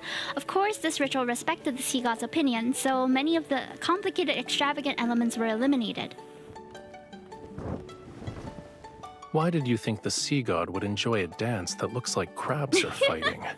It's better to save your energy and make more fried shrimp cakes instead. Oh, yeah, that sounds yummy. These are actually delicious. It's an ancient dance that was passed down for generations. It's supposed to display the sea god's majesty. Actually, you have a point. It does look like crabs fighting. As I walk into the resting area surrounding my curtains, Raphael examines the piles of crates filled with offerings. It's as if they formed a small mountain. Because he said the fried shrimp cakes from the city's eastern district were delicious, people rushed to replace their offerings with fried shrimp cakes. Why don't you make more special requests? You could ask for their assistance when you dive into the deep for pearls. I suspect the pearls that the Tome of the Sea God mentioned referred to something else, though. Aren't fried shrimp cakes special? Oh, now I want to draw him eating a shrimp Food cake. in the sea is too soft. Nothing has a unique texture such as this. He breaks up a small piece and puts it in my mouth. Then he tosses upward a bubble filled with water to wash his hands. That's convenient. As for the pearls, it can't be completed in a day or two. You also don't have to scour the entire sea for oysters. What you need to do now is... His fingertips lift my necklace. His eyes reveal what he's saying. Apply medicine. I loosen my collar and sit off to the side.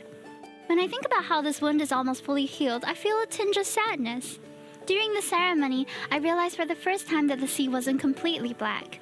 The sound of waves drifts in leisurely from beyond the curtains. It embraces my ears with a gentleness I never thought was possible. I also never imagined that fragments of rainbow-colored light shimmered between the dark-colored waves and among towering white crests. Don't say that. Once your wound heals, you'll have plenty of ways to see it again. All right, Raphael. You're getting better at taking care of people. You don't hurt me anymore. If I couldn't do this simple task well at this point, wouldn't the sea god's divinity be tarnished? However, should you miss that pain, I can help you experience it again. Ah, don't say that! No, that won't be necessary. Stop! Your Highness, someone has brought a prayer flower basket. Interrupted us just in time. Veri, who just lifted the curtain to enter, pauses. Her gaze shifts from Raphael's hand to my shoulder, then she speaks as if she didn't see anything. It's for you and the sea god. Of course, you can leave it here. Yes, Your Highness. After Veri leaves, I pull my clothes back up and silently glare at Raphael. I bet new rumors about us will be circulating around the city tomorrow. Such as? It's hard to say. Perhaps they'll mention the sea god's bride in broad daylight doing...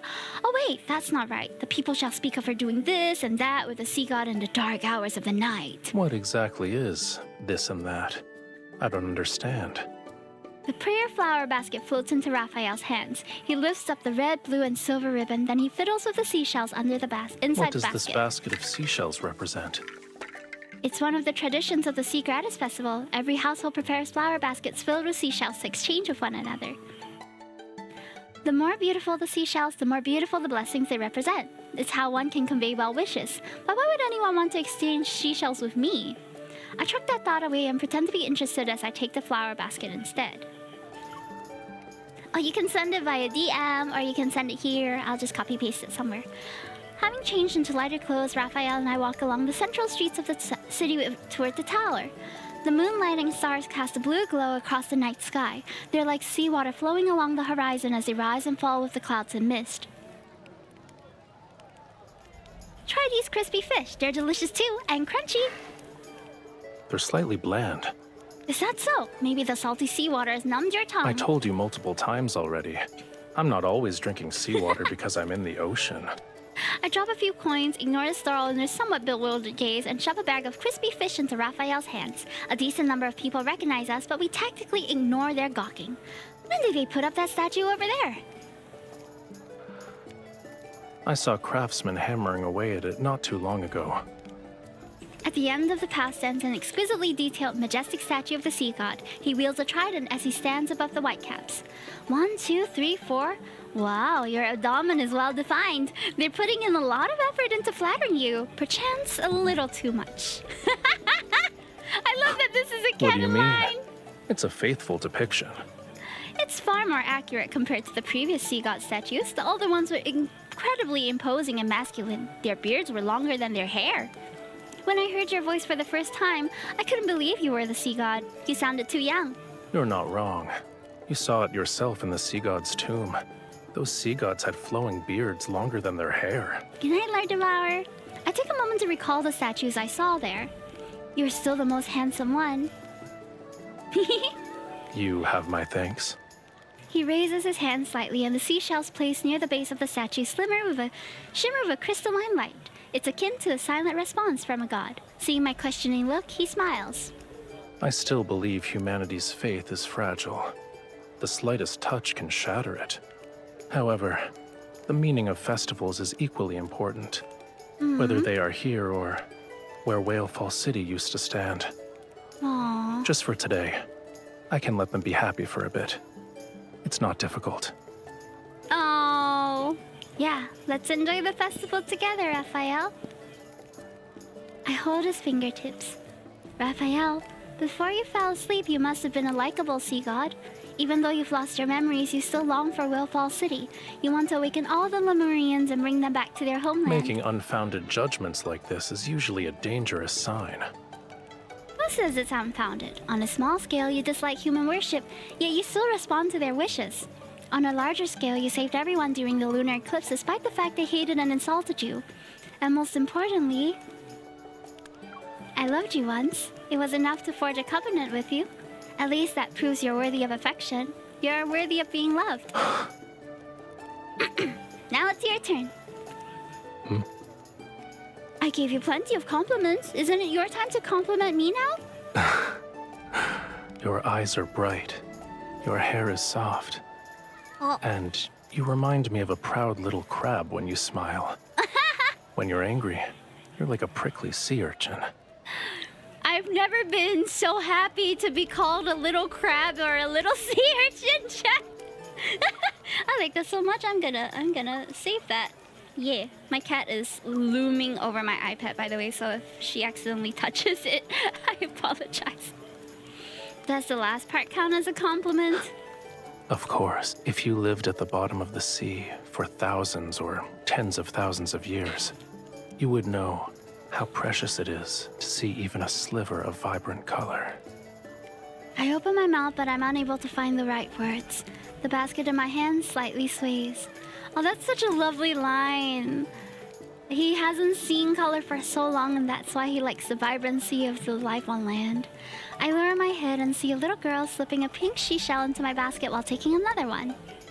After we make eye contact, she immediately scurries back to her mother, who's the stall owner selling crispy fish.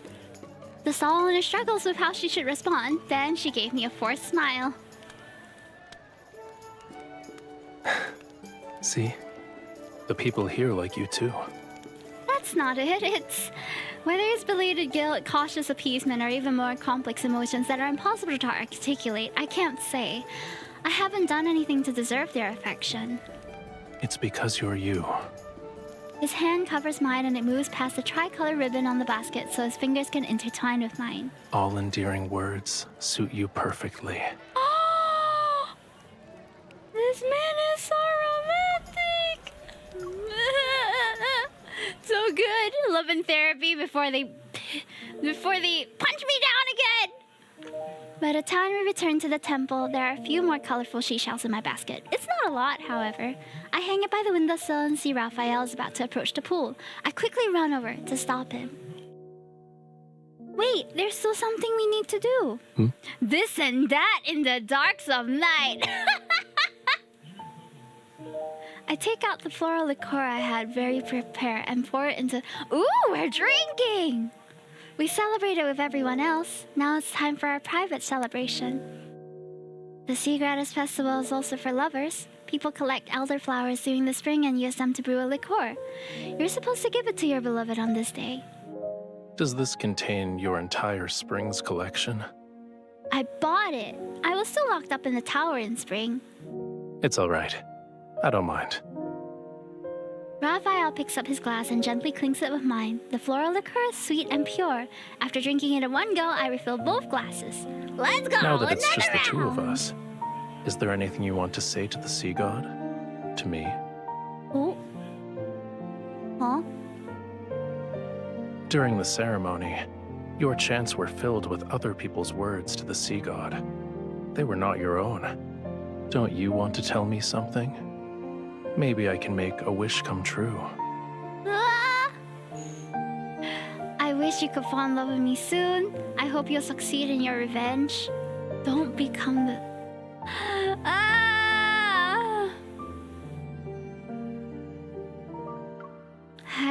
If I wish for you not to become the sea god, would it be weird? What makes you say that? Compared to the sea god you might be in the future, I prefer Raphael.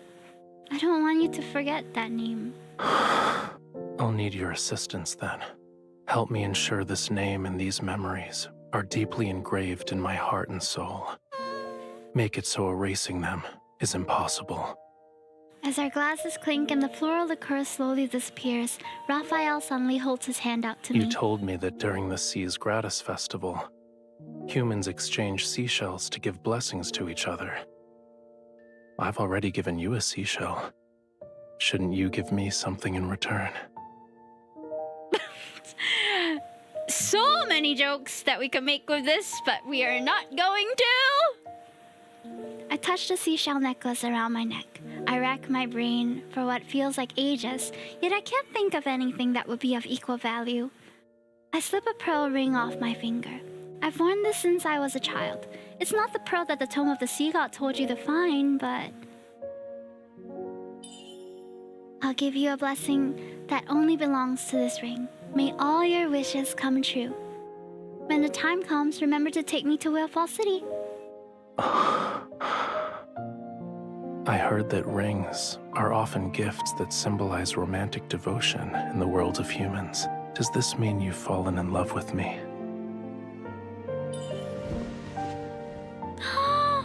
I contemplate his words for a moment before I lean forward and kiss the corner of his lip. What do you think? I think I need some more convincing proof.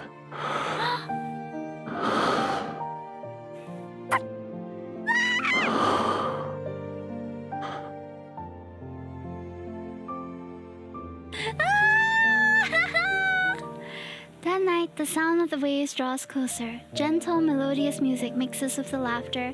As fantasia sharks swim overhead, vibrant colors burst before my eyes. Someone reaches out to hold my hand. My veil is lifted and I'm led toward the light. Then, the music and laughter transform into weeping and screams. All color fades until a dull gray, and the hand that's tightly holding mine gradually turns cold. Seawater engulfs everything. The cold overwhelms the world, and even the last melody played on the flute sinks into deathly silence. But that hand still doesn't let go of me.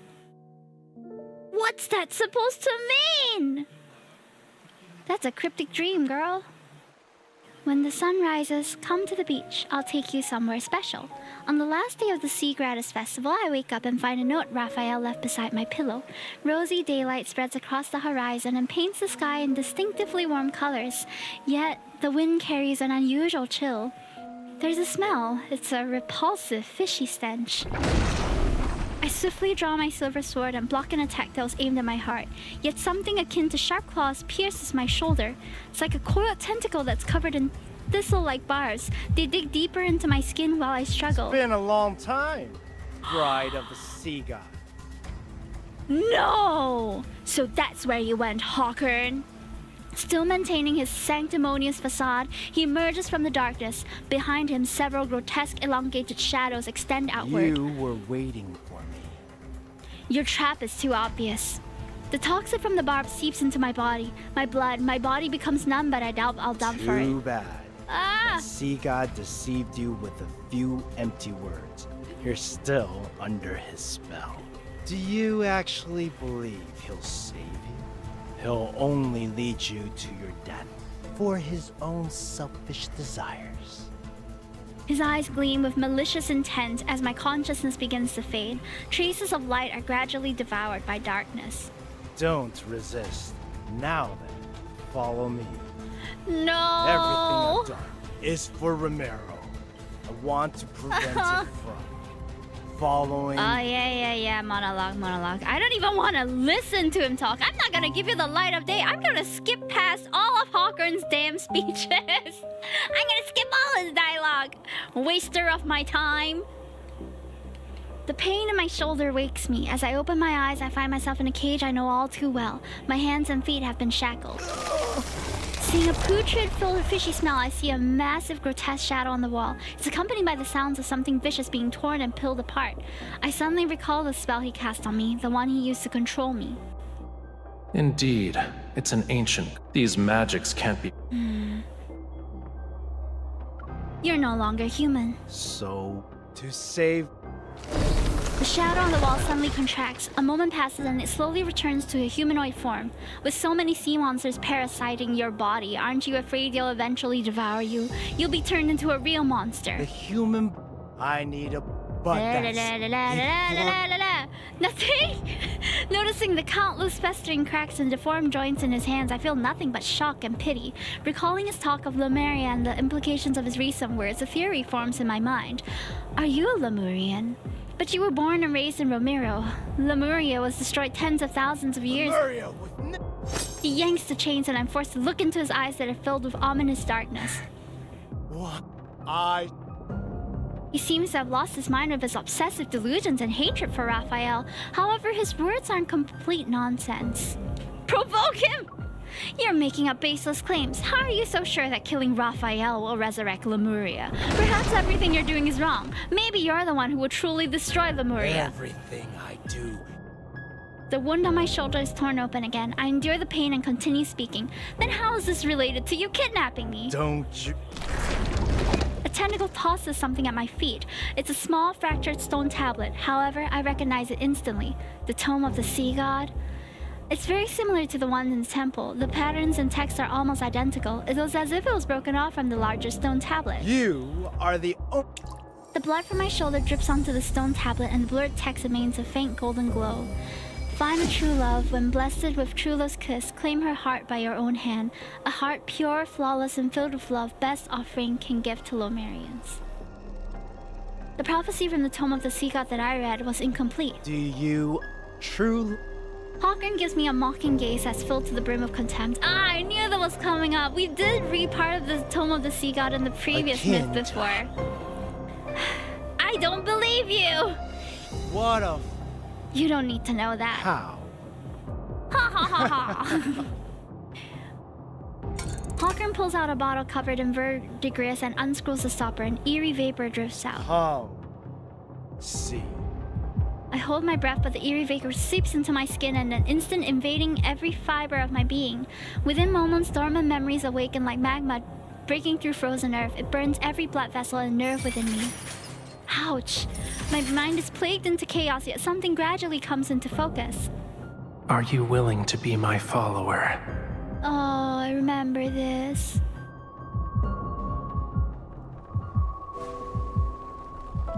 The massive circular chamber is as dim as twilight. The ground trembles as fractured stones cascade down from the domed ceiling. This is... My body is suddenly pinned down. A sharp dagger is pressed against my chest, its tip drawing drops of blood. Raphael? No, that's not right. The Raphael before me is brighter, more radiant, young, and a young man. Yet the blue flames that burn in his eyes and his expression are unnaturally detached. In his hand, he tightly grips the sharp dagger. It's poised, ready to pierce my heart. I can't make a sound. I grab the handle of the dagger and use all my strength to fight against death itself. The trembling tip of the dagger freezes. Run. But the detached hostility returns to his eyes as blue and golden light radiates from his body. As my follower, you must offer your heart to me. A Lemurian bond holds great power. But it's also a chain. The Sea God should have no weaknesses or constraints.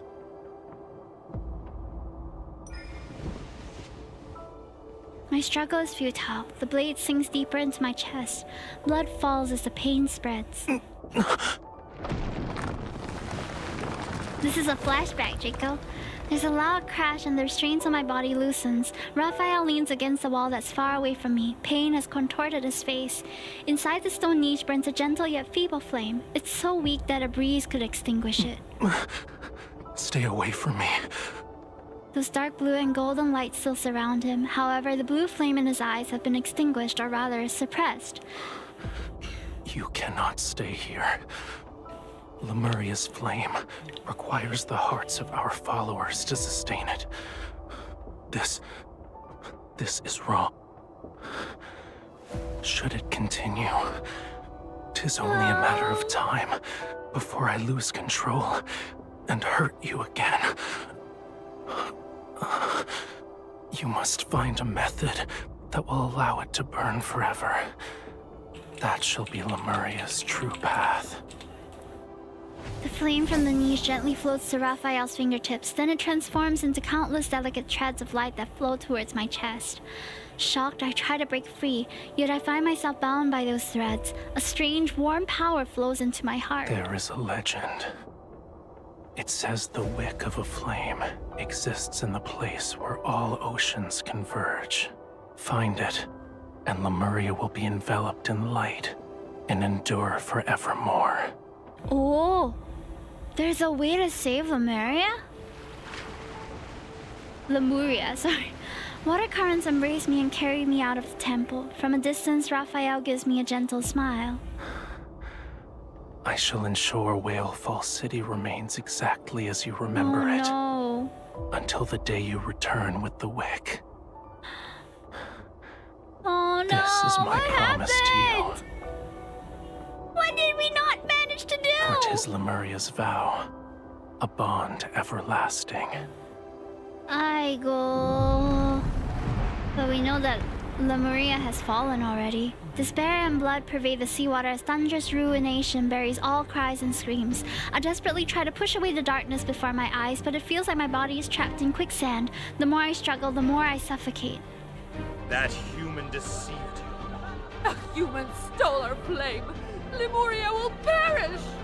Why did the sea god deceive us? The sea god. The seawater drowns their despair, and yet I can't defend it. It isn't Raphael's fault, because I didn't fulfill my promise to him. There was no wick that existed in the place where all oceans converge or the end of the sea. Lemuria could never exist forever. Lemuria was a civilization that should have never existed. Destruction was its predetermined fate. The last god of the sea perishes along with Lemuria, and they dissolve into the ocean. It's not a slumber, it's oblivion. He'll disappear from this world. I'll never be able to find him, see him, hear the songs he plays for me on the flute, or see his smile. My heart silently cries out and awakens the unwavering determination of my former self. I won't let Raphael die. I will save him, and the price that must be paid, it doesn't matter. Oh! In the violent, trembling deep sea, the Summoneo staff I wield ignites. The cold flames illuminate the gaze that's a breath away from mine. Shock, sorrow, anger, I can't exactly make out the emotions in his eyes. I only see the mark of our bond on his collarbone. It's like a stream of blindingly bright, burning blood. Countless threads of light transform into ruins. I raise the staff and let a phantom pierce his body.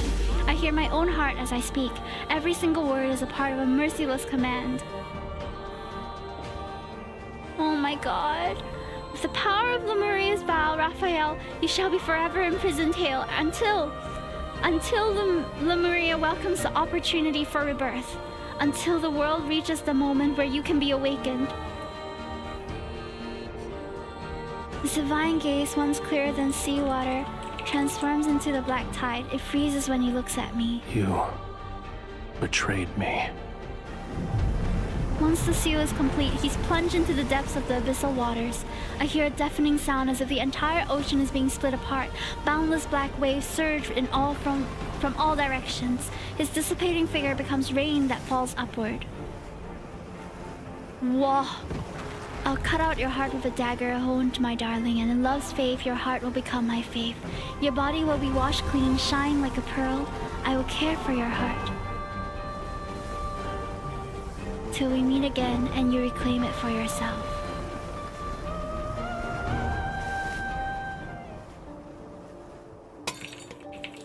The last wisp of smoke dissipates and the bottle clatters to the ground. The tide of memories recedes as my consciousness returns to the cold, gloomy tower. Do you remember now? You stole the flame. You. My mind is still reeling from the impact of those memories as I lift my head. My gaze focuses on the former Castellan. Then it shifts to the silent figure standing in the shadows behind him. Raphael.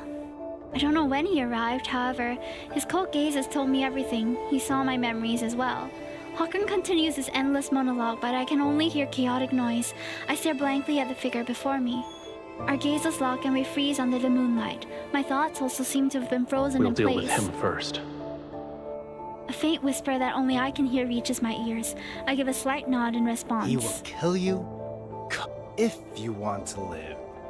Your bond with him is your sharpest blade.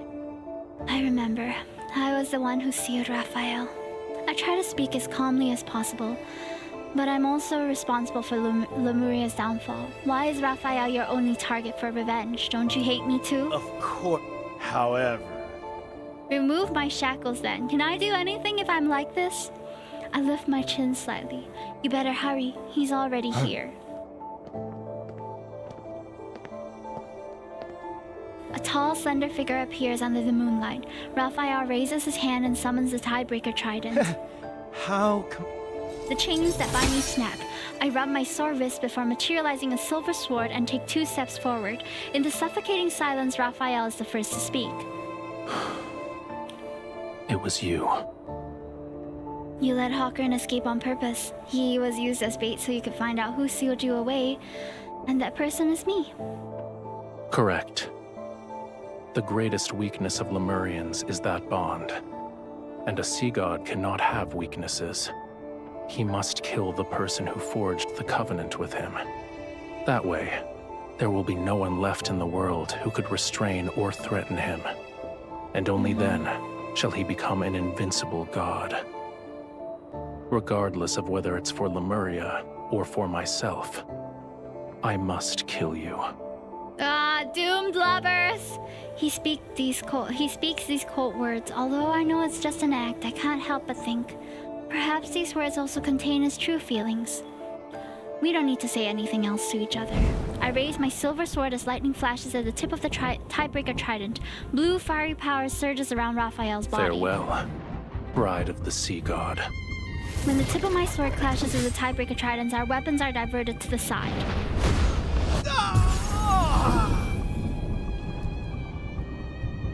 As the light fades, Hawkern's eyes are filled with terror, yet he cannot move. His body shatters amidst flying sparks. A putrid stench fills the air as vicious fluid seeps between the bricks and spreads across the floor. Don't taint Lemuria's glory with your disgusting ambitions. A man who lost himself to madness has no right to save Whalefall City. Hawkern's eyes bulge with fury as guttural sounds escape his throat, then he crumbles and turns to ash.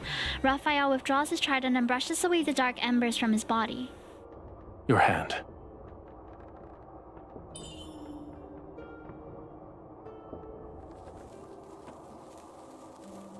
A small flame dances from his fingertips and travels up my forearm. The fluid and bloody marks left by the shackles disappear. Thanks. You're afraid of me. What's wrong? Did you think I would actually kill you? I'm not afraid of you. I'm the one who sealed you away, and I'm also the key that will allow you to reclaim your power. You have every reason to kill me. If I asked you to, would you willingly offer me your heart? I want you to answer honestly.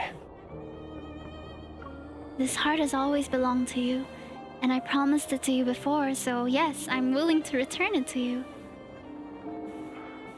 Then why are you crying? I blink and realize tears are threatening to fall from my eyes. Being willing doesn't mean I'm not afraid of death, and I owe you an apology. I understand it can't erase a fraction of your suffering.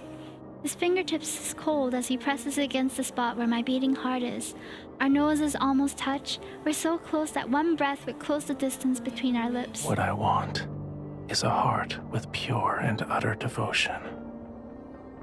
Its love for me should come from the very depths of one's soul. Do you think it is that? I don't have an answer for you. Even if it was, this heart now bears an invisible fissure that can never be fully mended. The answer is clear. Your heart is of no use to me. For now, at least. Oh. Go back. Your injuries haven't fully healed yet. All right. I murmur in agreement, yet neither of us makes a move to leave. The moonlight casts shadows on the window bars. It resembles a wall of thorns that gradually spreads between us. Doomed lovers! Chapter 8. This is the chapter before the last one, guys. We're 2 hours in. I'm actually surprised that it's taking us so long. I already tried to read as fast as I could. The path from the tower to the temple isn't long. However, it feels as if we've been walking for an eternity. After that day, we continue as if nothing had changed, yet everything is different. We no longer watch the faint light on the horizon in the morning, nor do we light all the candles in the temple on cold nights. The images from that vision are like an inescapable thorn. It has pierced me and Raphael. dusk falls and Raphael tells me he will temporarily leave Romero to search for the pearl in the deep. It's mentioned in the Tome of the Sea God. We part ways on the beach. He dives into the sea, his tail catching the sunset's light and all of its beautiful iridescence. The waves and ripples will never settle. Likewise, I will never see him again. On the last night of summer, an unprecedented storm falls upon Romero without any warning. Oh, I'm not ready. The water has risen past an average person's waist. With the rain, they rapidly engulf every building, shop, and slope. I watch from the top of the temple. Beyond the rain lies a hazy black ring surrounding everything. The seawater surges and churns. I only gave out the order to reinforce the embankments and clear the waterways. Unfortunately, when faced with this kind of storm, it's futile.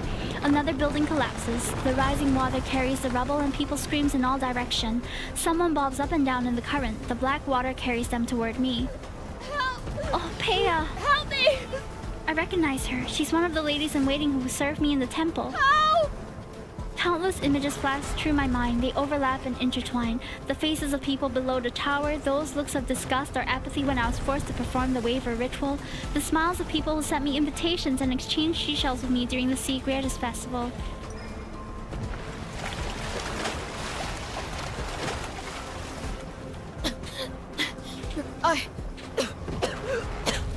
The nearest shelter is to the north. Go. Before she thanks me, I harshly interrupt her. The lady in waiting steadies her weakened body. Her eyes, once soaked in despair, flickers briefly with hope before it dims. The flood has washed away all the city's shelters. Aside from me, there are others who have nowhere to go. Carrying debris, the roaring flood crashes against the temple. The building trembles, yet it still remains steadfast. When I was 15, I oversaw its renovation with the intention of making the symbol of faith as solid as the heavens. It was destined to stand tall for centuries. Tell everyone to take shelter in the Sea God's temple.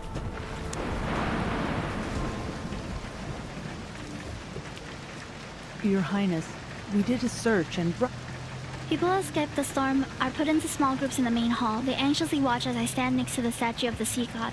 I look outside. The rainfall wraps around Romero like a sheet of rough gauze. It covers everything in a deathly white as far as I can see. Turning back, I instruct Fairy to distribute all the food supplies in the temple. When the storm eases, lead them to Mount Onyuna. It's tall enough. The water will not reach you there. After I give out my simple orders, I ignore the anxious gazes and hushed discussions around me as I turn to leave. Your Highness? Yes? What if the rain never stops and the flood reaches Mount Onyuna? What then? What if the third night comes? All sounds seemingly vanish, only rainfall remains. Gazes pour in from all directions like water. Everyone stares at me as they wait for an answer about their future. I don't know. Their gazes instantly freeze. But you're the bride of the Sea God. Someone speaks in a dazed voice and I smile faintly. The bride of the Sea God is still a human. I thought you understood this hundreds of years ago. Why else would you have so easily abandoned me in the past? Silence falls over the temple and I sigh. I did not shelter them just so I could bring up old grievances. I've already done everything within my power. What remains is a challenge you must overcome by working together. Don't place all your hopes on me. Suppressing the many uncertainties in my heart, I look at the misty brightness beyond the rain. My promise with Raphael isn't valid anymore, huh? If only this heart truly fell in love with him, then he'd prevent the sea from swallowing Romero and allowing me to live. Back when we decided to fall in love, neither of us anticipated what today would bring. I hope the sea he's in has pleasant skies. My heart aches again as I grasp the necklace he gave me. But what I want is a heart with pure and utter devotion. Its love for me should come from the very depths of one's soul. Do you think it is that? I don't know. I still can't give a definitive answer to the question Raphael asked me that night. However, no matter what happens, I can't let Romero sink. I must survive until the day I see Raphael again. We already kind of know what will happen from the trailer, but oh, this journey was still... the pain! The pain is so good! Several days later, the torrential rain finally stops while everyone sleeps. The howling winds subside to stop its stand. Wading through the accumulated muddy water, the ladies in waiting carry out my orders. They evacuate everyone from the city.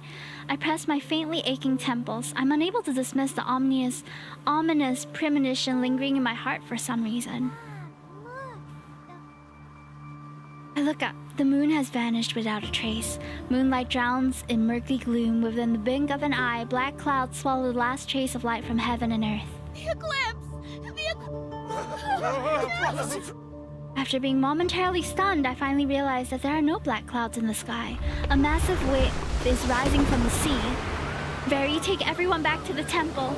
But those feeble struggles are no match for the approaching catastrophe. The wave swiftly unfurls and deftly embrace over Romero. A loud sound explodes across the sky. For a moment, everything is as bright as day. Golden lightning cleaves through the massive waves. The water flows back and reveals a familiar silhouette. The seashell necklace around my neck begins to shake violently. Raphael? The massive wave collapses. The large water splashes touch the land. Raphael raises his tidebreaker trident, and the scales on his tail reflect the piercing cold light. The trident is swung down with a great force. Heavy storm clouds are transformed into scorching, powerful winds that sweep across all of Romero. Wherever the trident points, flames more brilliant than the blazing sun ignite across the water's surface. The sea god? Is that the sea god? To control the currents and the tides, without a doubt, this is Raphael's power.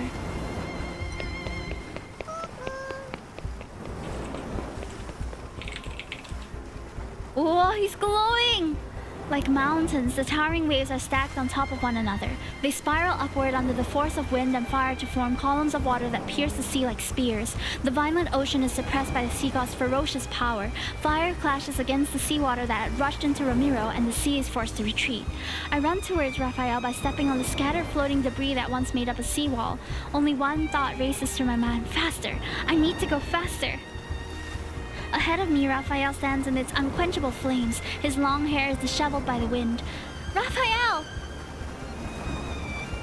Water and fire illuminate Raphael's eyes as he looks at me. A divine power surges in his gaze. It's as fierce as the turbulent currents surrounding him. Not even a trace of my image is reflected in his eyes. You shouldn't have come here. Return to the shore if you don't want to be reduced to cinders.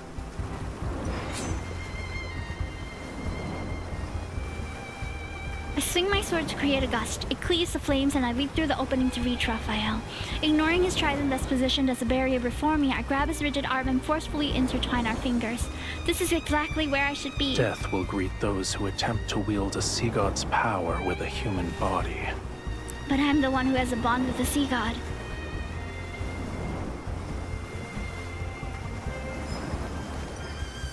I won't die that easily.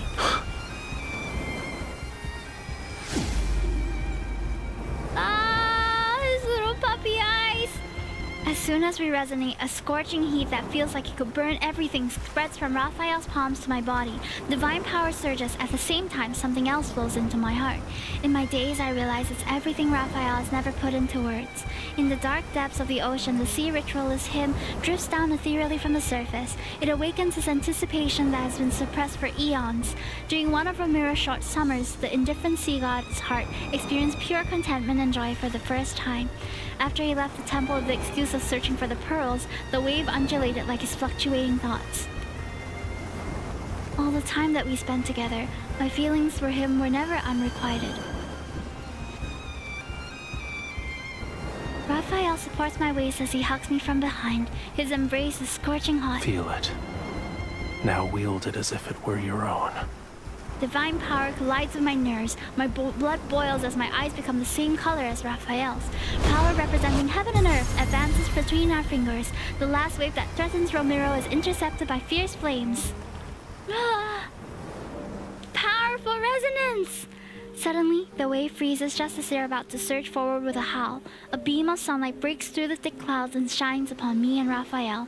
Immediately, the waves fall as if weightless. They shed their ferocity and gently push toward the shore. My heart beats like a drum, but it's quickly drowned out by the jubilant, distant cheers of relief from those who narrowly escaped disaster. The tide has receded. Aren't you going to let go of my hand?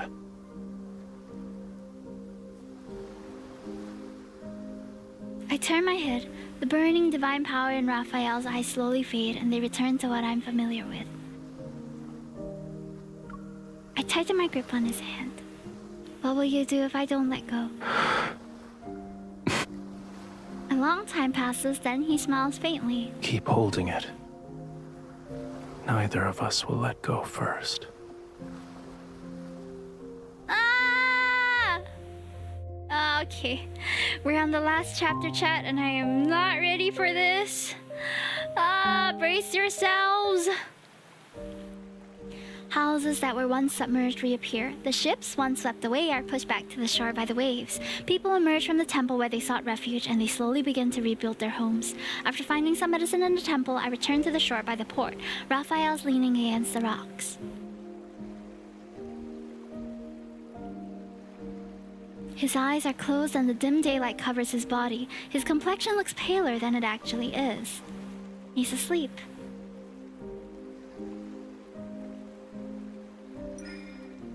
I dip my finger into the ointment made from the goat feather algae, then I gently apply it onto the wound in his arm. Although he appears all right at first glance, I soon notice several barely perceptible wounds on his body. Be gentle. It hurts. You call me fragile, but the sea god's body isn't that sturdy. Despite saying those words, my movements become slower. I treat his wounds with the utmost care. Weren't you searching for pearls in the deep? Why did you return? You thought I wouldn't? I thought you'd be upset for a longer period of time. I'm not upset. However, that doesn't mean I didn't care. His fingertips touch my palm and gently trace one of its lines. A Lemurian bond grows stronger with love. Back then, our bond was so powerful that you were able to seal me away for tens of thousands of years. Oh geez, has it been Only that a long? love with such pure and utter devotion is capable of doing that. Oh. It sounds like you haven't made peace with it. Of course not. He suddenly lowers his head and bites my knuckle. Ow! However, I don't dare to pull my hand away. It wasn't a day, a month, or a year. What I endured is longer than what a human can possibly comprehend. Millions upon millions of years. How could I possibly let you off so easily? Of course, you need to avenge yourself by never leaving me again. After I finish applying the medicine, he stretches his body and brushes away the sand that's clinging to his skin. I heard you protected many humans. Yeah, at the end of the day, I can't bear to see so many pointless deaths. I still don't like Romero, but I can't bring myself to watch it perish. You didn't do anything wrong. Watching your kin march toward their demise is a pain more excruciating than dying. He would know. You didn't force yourself to endure that suffering. Well done. Immediately, his tone shifts as he put on a full, serious expression.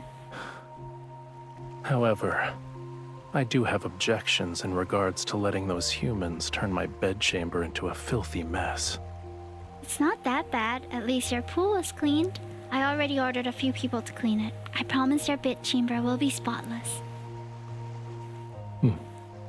Good. He pushes himself up, but he pauses as he's about to stand. What is it? It's nothing. Surging waves wash over the reef. As the water recedes, his tail transforms into a pair of legs. Let's return to the temple. I need to see its condition to feel at ease. I nod a second later, then I notice a small crack in the necklace's seashell. Oh?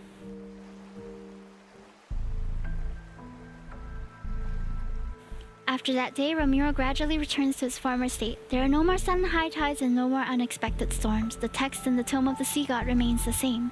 The nightmare of Romero being submerged seemed to vanish into thin air along with the overcast sky. The prophecy didn't come to fruition. Romero won't sink. The sea god and his bride protected us. We must express our gratitude and worship them forever. The people are immersed in the joy of surviving the catastrophe. They renovate the temple so that it's more magnificent and elaborate, erect taller statues, and supply Raphael and me with an endless stream of gifts. But has the dust truly settled? Your Highness. Passing through the crowd of onlookers, very hurriedly approaches and bows before me. On the shores lies a dead, enormous silver fish. It's almost as long as several adult men, as if they were lying down and lined up in a row. It was discovered by the fishermen who were preparing to set sail this morning. Oh. We don't... Maybe this enormous fish is a good omen from the heavens. We might have a bountiful fishing season in the near future. I approach the creature to get a closer look. The unease that has been lingering in my heart grows heavier. If I'm not mistaken, this is the Calamitas Pisces that mentioned in the ancient texts. It's a harbinger of misfortune, an omen of disaster. The dark clouds that appeared during the lunar eclipse hasn't fully dissipated, and now the Calamitas Pisces has appeared. Romero can still sink below the waves. For now, I can only act as if nothing is wrong. Worry not, find a suitable place to bury it and clean up this area. Yes, Your Highness. By the way, Romero was spared thanks to you in this. The people want to prepare a feast to properly celebrate. They wish to... I understand. We'll discuss it when the time comes. I walked toward the temple and I tightened my grip around the seashell necklace. The crack had deepened these past few days. The seashell had begun to fracture in other places as well. I don't want to guess what this means. I just need to see Raphael quickly. Maybe then I can dispel some of the unease in my heart. Why is our necklace cracking? Raphael, I need to ask you... Raphael? Stopping the storm that night consumed too much of Raphael's power. He's been staying in the temple to rest.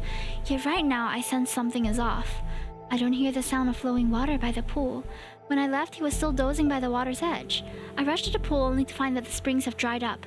The water resembles an inky black void. Worried that something happened to him. Oh, we jumped down. The black water is unbearably cold. I grit my teeth and dive deeper. I soon spot Raphael's figure. He appeared to be unconscious as he sinks into nothingness. Raphael! Mustering all the strength I can, I grab him. However, I'm not strong enough to pull him up. This won't work. I need to wake him up. I steady my breathing while I press my hand against his chest. I try to resonate so I can awaken some of his power. Yet time passes and there's still no response.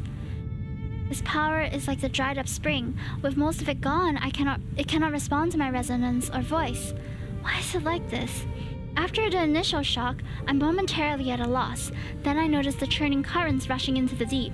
A bold idea appears before me. There's a location that's closely connected to the sea god. I hold the unconscious Raphael tightly around me and swim in the direction of the current.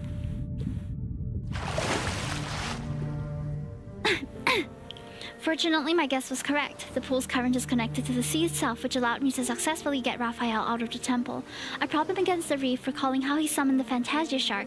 I make the same gesture he did while bringing my hands to my lips, and I whistle. After many clumsy attempts, I finally succeed. A skeletal Fantasia shark appears in the distance at the far end of the sea. It swims to my side and uses its rigid, bony snout to give a friendly nudge to my hand. Can you take Raphael and me to the sea god tomb again? It doesn't seem to understand what I'm saying, so I repeat myself several times. Finally, it extends its fin bone and gestures for Raphael and me to climb onto its back. Thank you. After I steady Raphael on his back, the Fantasia shark turns around and transports us to the ocean steps. Unexpectedly, we arrive at the sea god's tomb with ease. Maybe it's because Raphael had already passed the trial. Even the guardian statue poses no challenge. After explaining the reason for our visit, they allow us to pass through the stone gates. Young sea god. Oh, Your quintessence, I'm here to make a request. I need your help. The statue of the sea god with a long beard lethargically lowers his weapon. He slowly turns his head to look at the unconscious Raphael. He is about to fade from existence. No! He still needs to reclaim his true power. What did he do to end up in such a state? What a shame. He will become the youngest sea. Several more sea god statues move out of their stone niches. They soon join the discussion. Is there a way to save him? He can't fade away like this. Of course. He needs true love. What? Like He in the needs a real heart fantasies. that loves him unconditionally. When he obtains the power to protect Lemuria, and the ocean recognizes his ascension to godhood, he will live for a long, long time. An almost immortal life. Oh. Is that why This he's is lived the all the way up to only this way modern to save timeline? him. A heart that loves him unconditionally. I recall the hidden prophecy from the Tome of the Sea God. A heart that's filled with love is the best offering for a Lemurian. Can my heart save him? The sea god speaks in hushed tones, then the statue of the sea god with a long beard extends his hand Are towards you me. willing to try? Of course. It will hurt. Bear with me for a moment. The ancient sea god clenches his fist and a sharp pain shoots through my heart. As he guides the process, several threads of gentle light are drawn out. Strand by strand, they float into Raphael's chest. Enduring the lingering pain, I place my hand over him and try to resonate again. There's a response. Your pure heart and the devotion from your love is enough. Thank goodness. However, you will dissipate into sea foam once you give up this heart. That decision Oh God. is yours to make. No.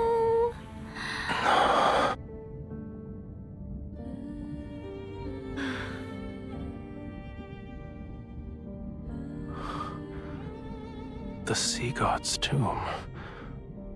How did I end up here? You've been unconscious. Oops, sorry. You've been unconscious for a long time. These sea gods woke you up. Oops. Hello? I quickly speak before the sea gods can say anything. Then I bow respectfully to them. The sea god with a long beard gives me a profound knowing look before slowly turning toward Raphael.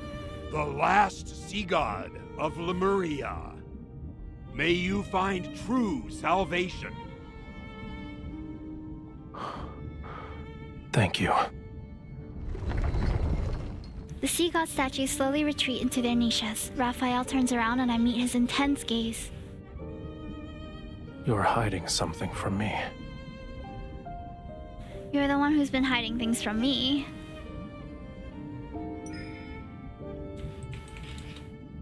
You've expended too much of your power. Your body can't sustain itself anymore. Are you underestimating me? Defying a prophecy from the Tome of the Sea God did take a considerable toll on me. But I'll recover in a century, give or take. The prophecy hasn't changed though. Romero will still be submerged, yes? Seeing Raphael's expression, my heart sinks. I was correct. Yes. But that doesn't mean it can't be changed. Romero wasn't destroyed on the third night of the lunar eclipse. So for now, it won't sink below the waves. This is our turning point. Stop frowning. Let tomorrow worry about itself. As for the present... He takes my hand and summons water currents to carry us upward. It's almost dawn. We might be able to watch the sunrise as we head back. My heart is aching as we read this. I know it's all gonna come to an end soon, that's why. And it's so nice that he invited us to watch the sunrise again, because previously the tension was that they stopped doing all these things that they usually did, right? And now it's like they're going back to normal, but... we're not gonna get our hopes up! After returning from the sea god's tomb, Raphael seems to have returned to his normal self. The water in the pool has become clear again. He doesn't spend the entire day inside the temple too. Instead, he enthusiastically takes me along to explore Romero's streets, alleys, and the wilderness. Just a tiny fragment of his heart's power is enough to revitalize him. If he received my entire heart... Perhaps I'm still selfish. Faced with such a choice, I still cannot let go of my desire to live. But time is cruel and doesn't give me the opportunity to hesitate. After a night of rain, dark clouds once again spread across the sky above Romero. The time Raphael spends sleeping in the water increases with each passing day. and my necklace's seashells developed a deeper, longer crack.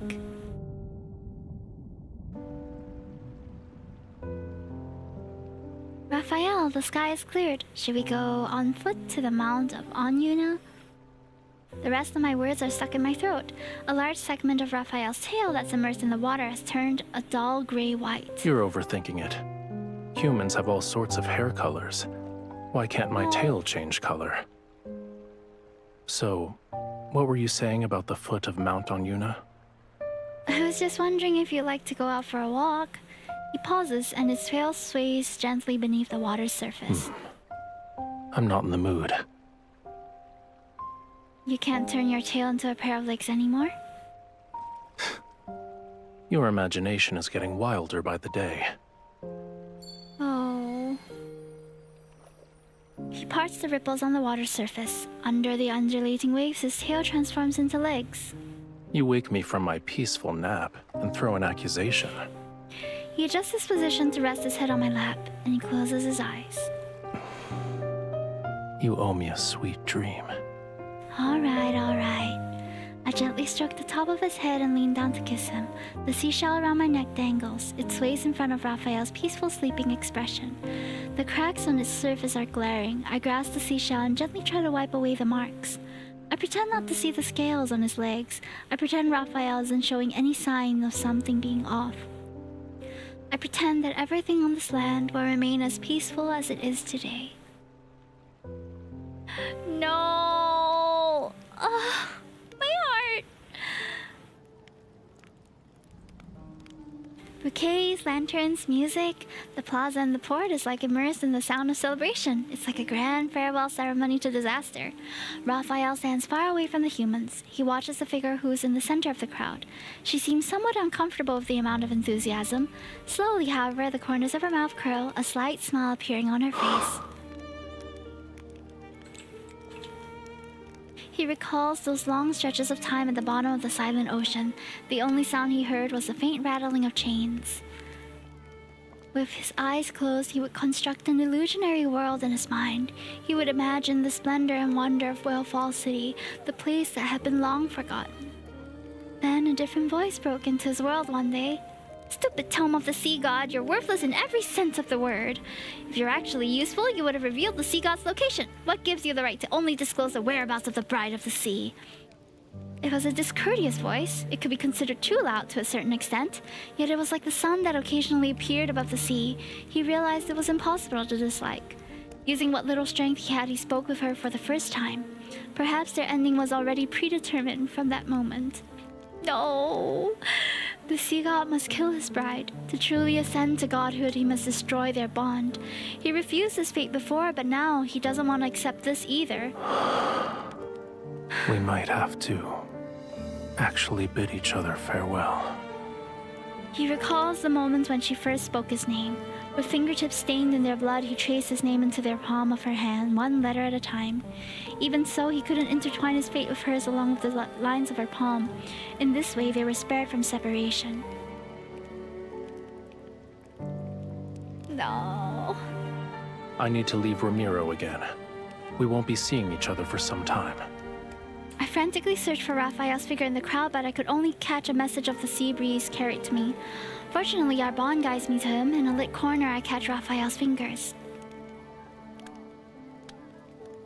You were in a hurry. Are you scared I'd leave without saying goodbye? Where are you going? I'm just looking for pearls. Once I recover that part of my power, I'll return. I don't believe you. His life force is fading away at an alarming rate. Under the illusion of an intact seashell lies the reality of cracks becoming increasingly more severe. His heart is also riddled with countless wounds. Raphael, is there anything you need me to do for you? Tell me, no matter what it is, I'll do it. Just say that you want your heart back. I'll return it to you. No. How long will you be gone? It's hard to say. Maybe it'll be a year or two. A century or more. Perhaps even longer than that. Don't worry. Even after I'm gone, you and Romero will survive. This is a god's promise to you. What is he planning to do? If he's making this kind of promise, it means he'll do something that I don't want to imagine. I won't be able to accept it. So, when are you leaving? Let me see you off. All right. I'll wait for you at sea. My fingernails dig into my palm. The hesitation that swirled in my heart has finally crystallized into resolve. I will fulfill the promise I once made.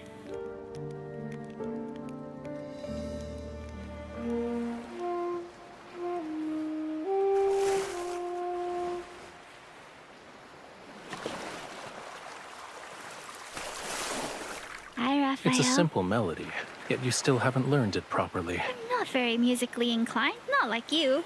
Romero taught me how to be a ruler, not a musician.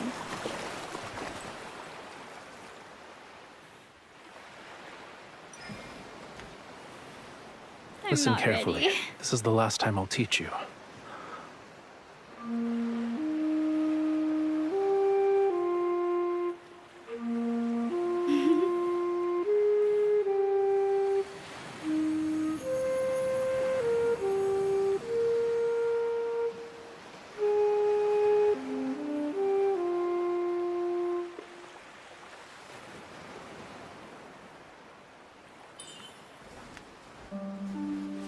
It's a beautiful instrument. The tides have changed. The sea inevitably returns to where it belongs and separates from the land. But the sea always meets the shore. We could see each other again.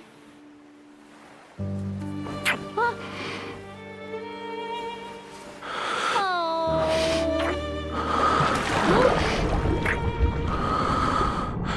I can't even goon right now. I'm so sad.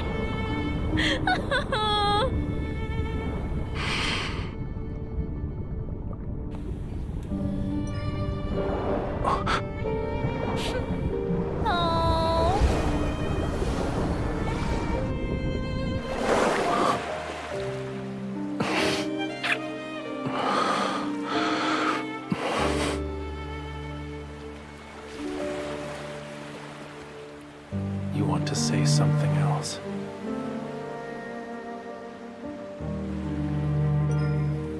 I pray to the sea. I hope every ocean current carries you to bright, warm places. The sea heard your wish.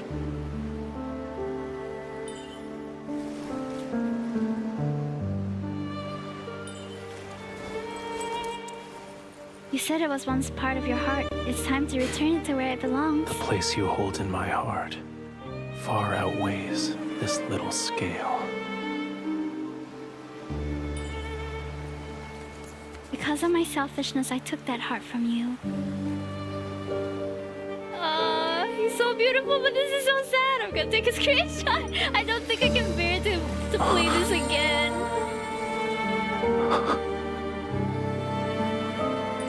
Now, with the power of the sea god spell, I order you to obey me.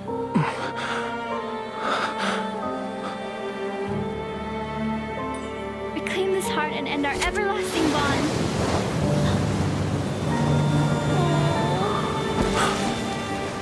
No, I refuse to accept this betrayal.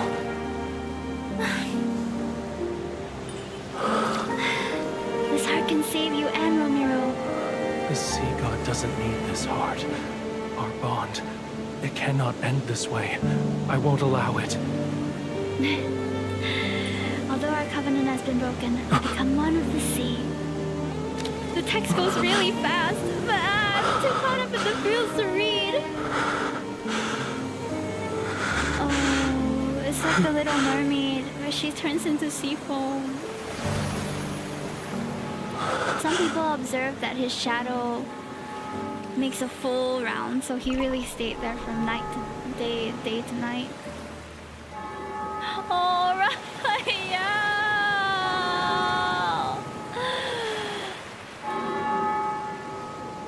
Not the wedding bells! I'm crying! Daylight has arrived. The tides surge, waves build upon waves. They're so powerful that they scatter the clouds in the sky.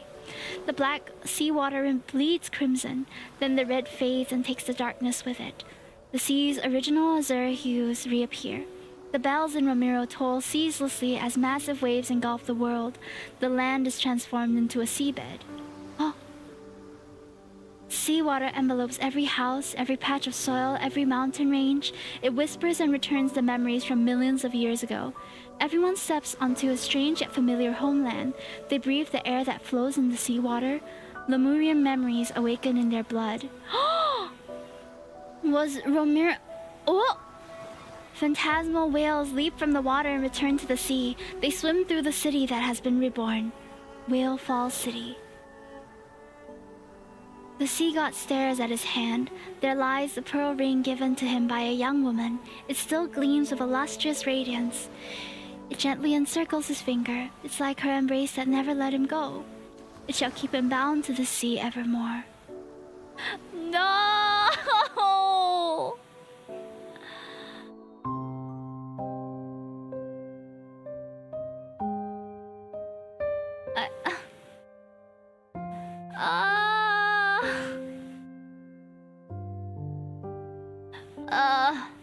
Love and depression is so true. Oh god.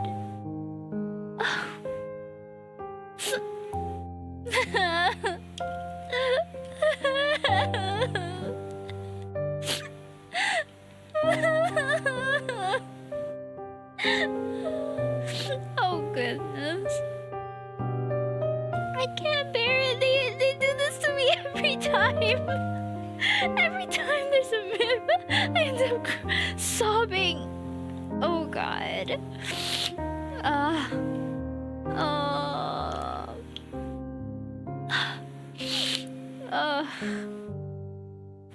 Jeez. Oh man.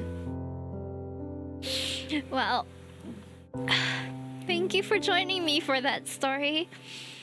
Oh gosh.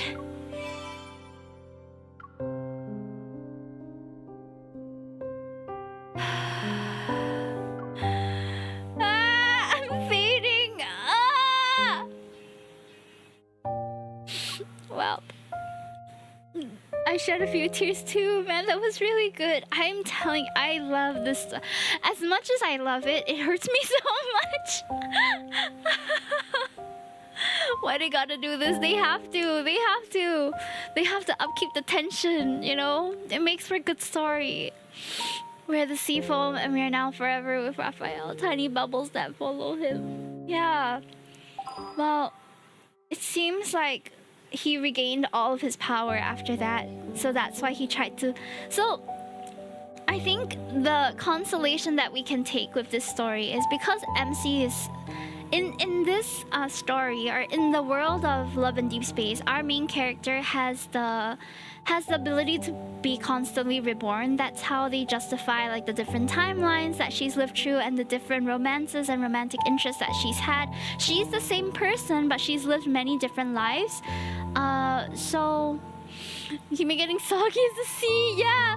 So in the current timeline, we meet Raphael again. But I think it's safe to say that he's the exact same Raphael that we have made a bond with and also forced to murder us, basically. Yeah, he's the same one. Reincarnated? Yeah, our MC reincarnates. No, it's so nice to see you again. I'm so emo after what you've done. Oh, jeez. Oh, secret itinerary. So this is modern day Raphael. Let's answer his call for a nice Hey, breather. cutie. I saw you received the letter 30 minutes ago. Well, have you read it? This Are is you him free? in modern day where we're dating him. I did, and I was about to call you. You could have just told me about the art exhibit. Why send You're a my formal most invitation? distinguished guest. Why wouldn't I give you the most formal, ceremonious letter? No more Batman. Yeah, back to do you normal. accept my invitation? Of course, we haven't gone anywhere together in a long time. This is perfect for a short vacation.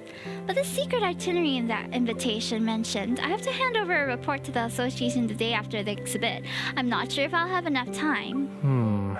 Yeah, that's a I problem. need to recover a little, yeah? I guess we'll have to limit our plans to just the oil painting story. Yeah, springs. I agree. Oil I painting decided to springs. host the exhibit in that city because of it. It's also nearby, you know. At noon, the water is like a rainbow when it spreads out from the spring's center. It's remarkable. I actually wanted to build the venue next to the springs, but the terrain there was too uneven and posed safety risks. That's why the exhibit will be in the downtown area.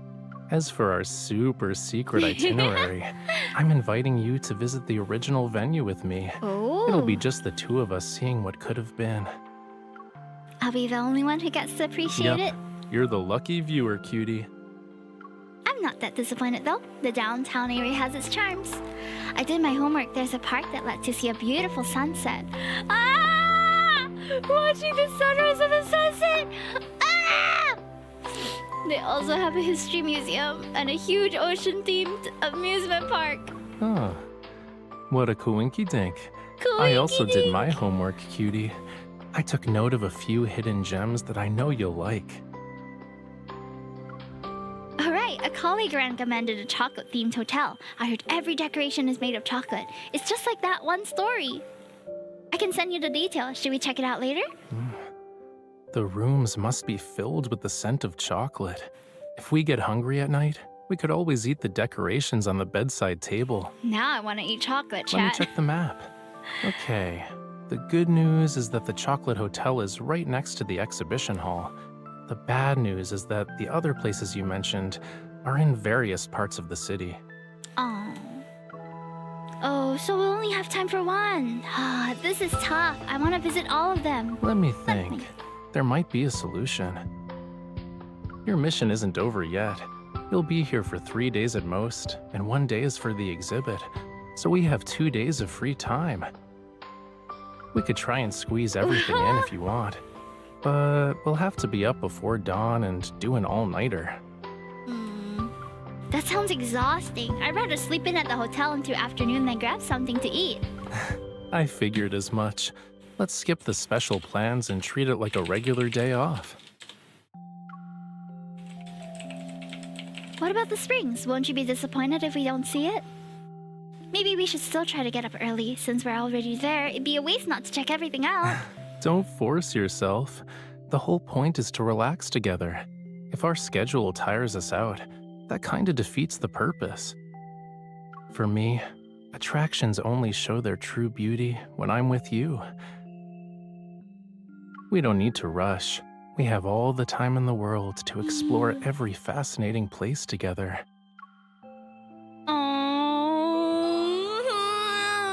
I love that. I love that they can just go on travels now and live a comfortable life.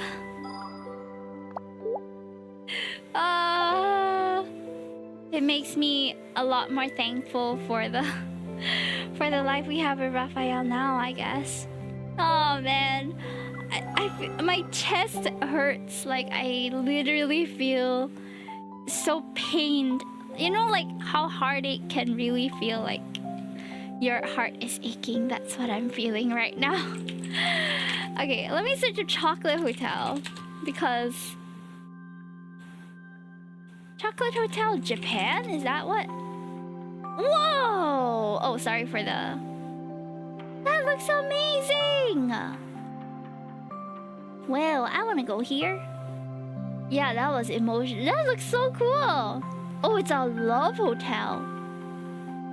I mean, sure, we're in love, right? We're in love with Raphael. Does it make sense to not go to a love hotel if we're in the area?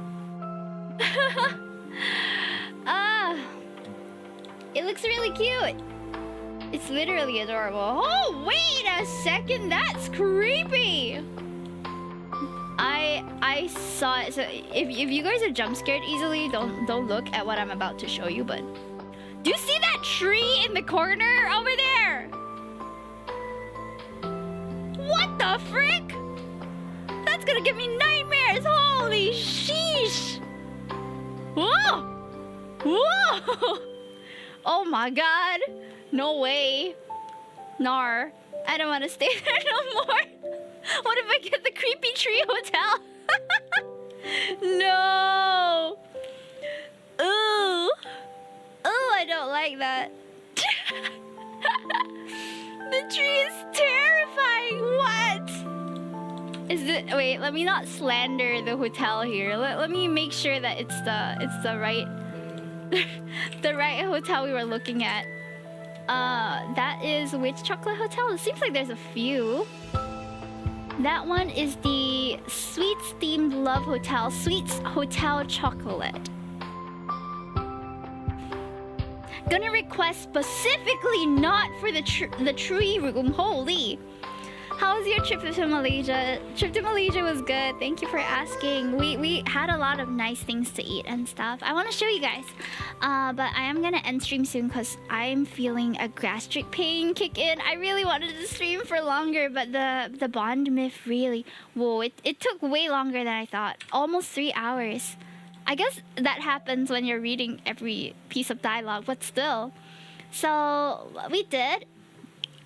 For day one, we went to a couple of cafes. We went to a mall as well. That's Raphael talking in the back. This is the Soil Cafe at Eco Flora. Delicious breakfast, the most delicious one. So yummy. I also went to KKB where we had a couple of... I love the Nissan brand of this snack. And then I saw that they had a bunch of different flavors. So I thought, ooh, very cute. A good try.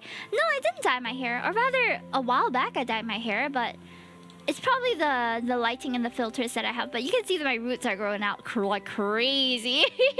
I think my entire fringe is a different color. From like you can see my roots are like all the way up here, but it's not too unnatural. I bought this dress in 3 colors because it was a Sanrio collab with Padini and it was so comfortable. There's padding for the boobies. I don't even need to wear a bra. There's safety shirts too, so amazing find. We tried Dip and Dip too, but I ended up eating the egg sandwich at Dip and Dip because I wasn't craving something super sweet. Now I want something super sweet. Damn. Yeah. So that was my day in Malaysia, and then this is Stinky this morning. He was resting on my hand and not letting me work, so I didn't get a lot done. We also hit 6.9 followers on Twitch. Let's go! Thank you so much. Alrighty, guys. So that was my day. What about you? Okay, let me grab some of my candy real quick, and I'm gonna play the ad that is waiting for us. I'll be back to chat a little bit before we end, okay? Let me just play the ad real quick. Looks like something out of Candyland. You mean the chocolate hotel? I agree. It really does give Candyland vibes. Alright, one moment. I'm gonna go for a quick toilet break and grab more water. I need to dry my tears! I suddenly remembered a verse from a poem, but I can't remember the next line.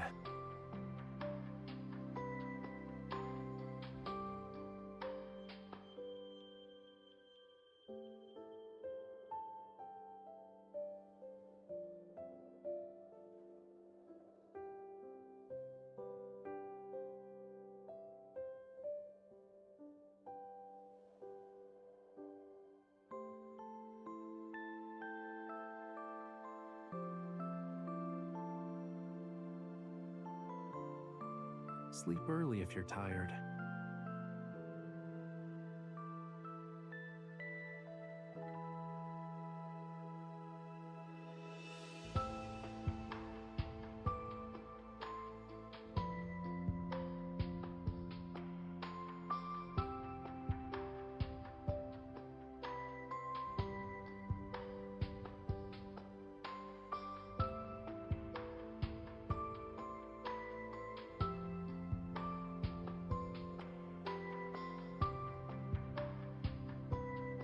I'll be here for you whenever you want to talk.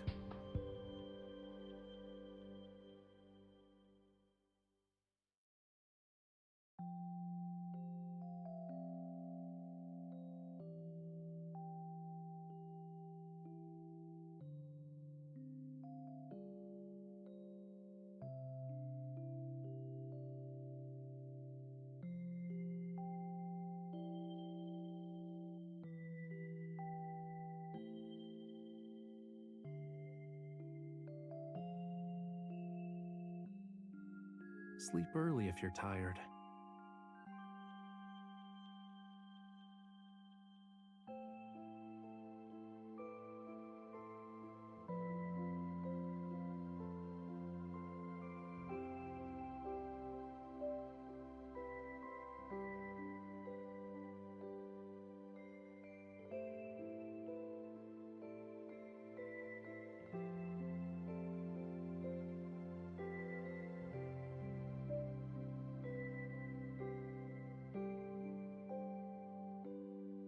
even if you don't want to talk, you still have to eat dinner.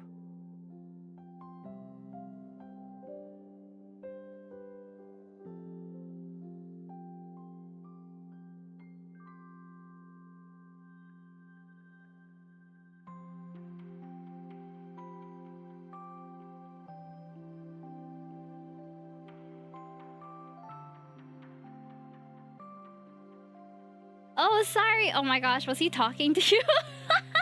Was he talking to you guys while I was away? Uh-oh. Let me play the... Yup. My apologies. Ah. Oh man, thank you for joining me today. It was really, wow, this was a way longer stream than I anticipated, but I hope that you guys enjoyed it. It was really fun to read through, even though it actually tires me out quite a lot to read so much. So, good job, Hime. Otsu. I managed to make it through as well.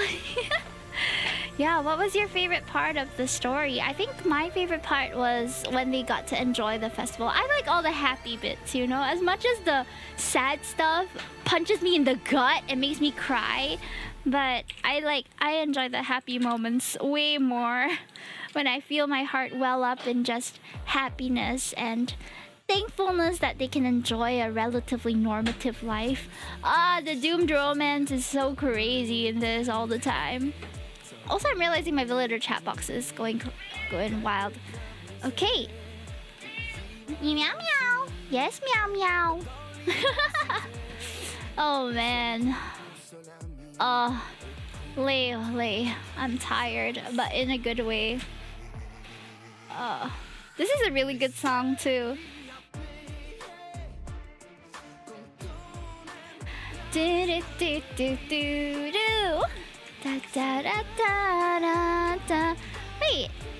Okay, can you guys help me to test the chatbot again? Sometimes I think my villager chat box needs an update or something.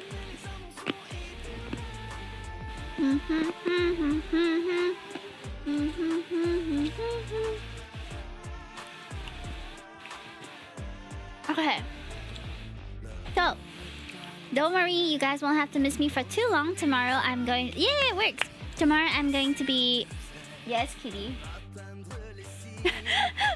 She's like, Mom, why aren't you going to sleep? Tomorrow I'm going to be streaming art. We'll be starting at 8 PM our usual time. Yeah! And we're gonna do some art giveaways as well. I'm gonna see if I can do something where we can encourage more people to sub and boost the channel a little bit, because I feel like I need to be on that grind, you know? Now that my holiday is over, it's time to get back on that art grind. If you want to support me for free, you can also hit me up on my socials. Not hit me up, but like follow me on my socials, follow me on Ko-fi. Check out the stuff I post. And don't forget to subscribe on YouTube too. I hope you guys has had a good hump day too. Anything notable that happened to you? You can talk to me a little before we raid out. But I'm gonna be raiding a Malaysian streamer who's also playing Raphael's Myth at the moment. I think she's just approaching the final chapter as well, so excited. Hump day humped. In a good way or in a bad? Hump day humped. I'm not sure how to make of that. My hump day was a lot of naps. I think traveling really tires me out. So after I came back from Malaysia, I just like passed out. Like last night I didn't eat dinner, and then this night I wasn't hungry until about midway through the stream. So I'm gonna eat now. But yeah. We're gonna have art tomorrow, and then we're gonna have Hollow Knight on Saturday. I think the Hollow Knight stream will also be quite long, but I'm hoping that we manage to finish it, hopefully. The weekend is pretty tiring. Oh, please have a good rest tonight. Don't sleep too late, okay? Do take care.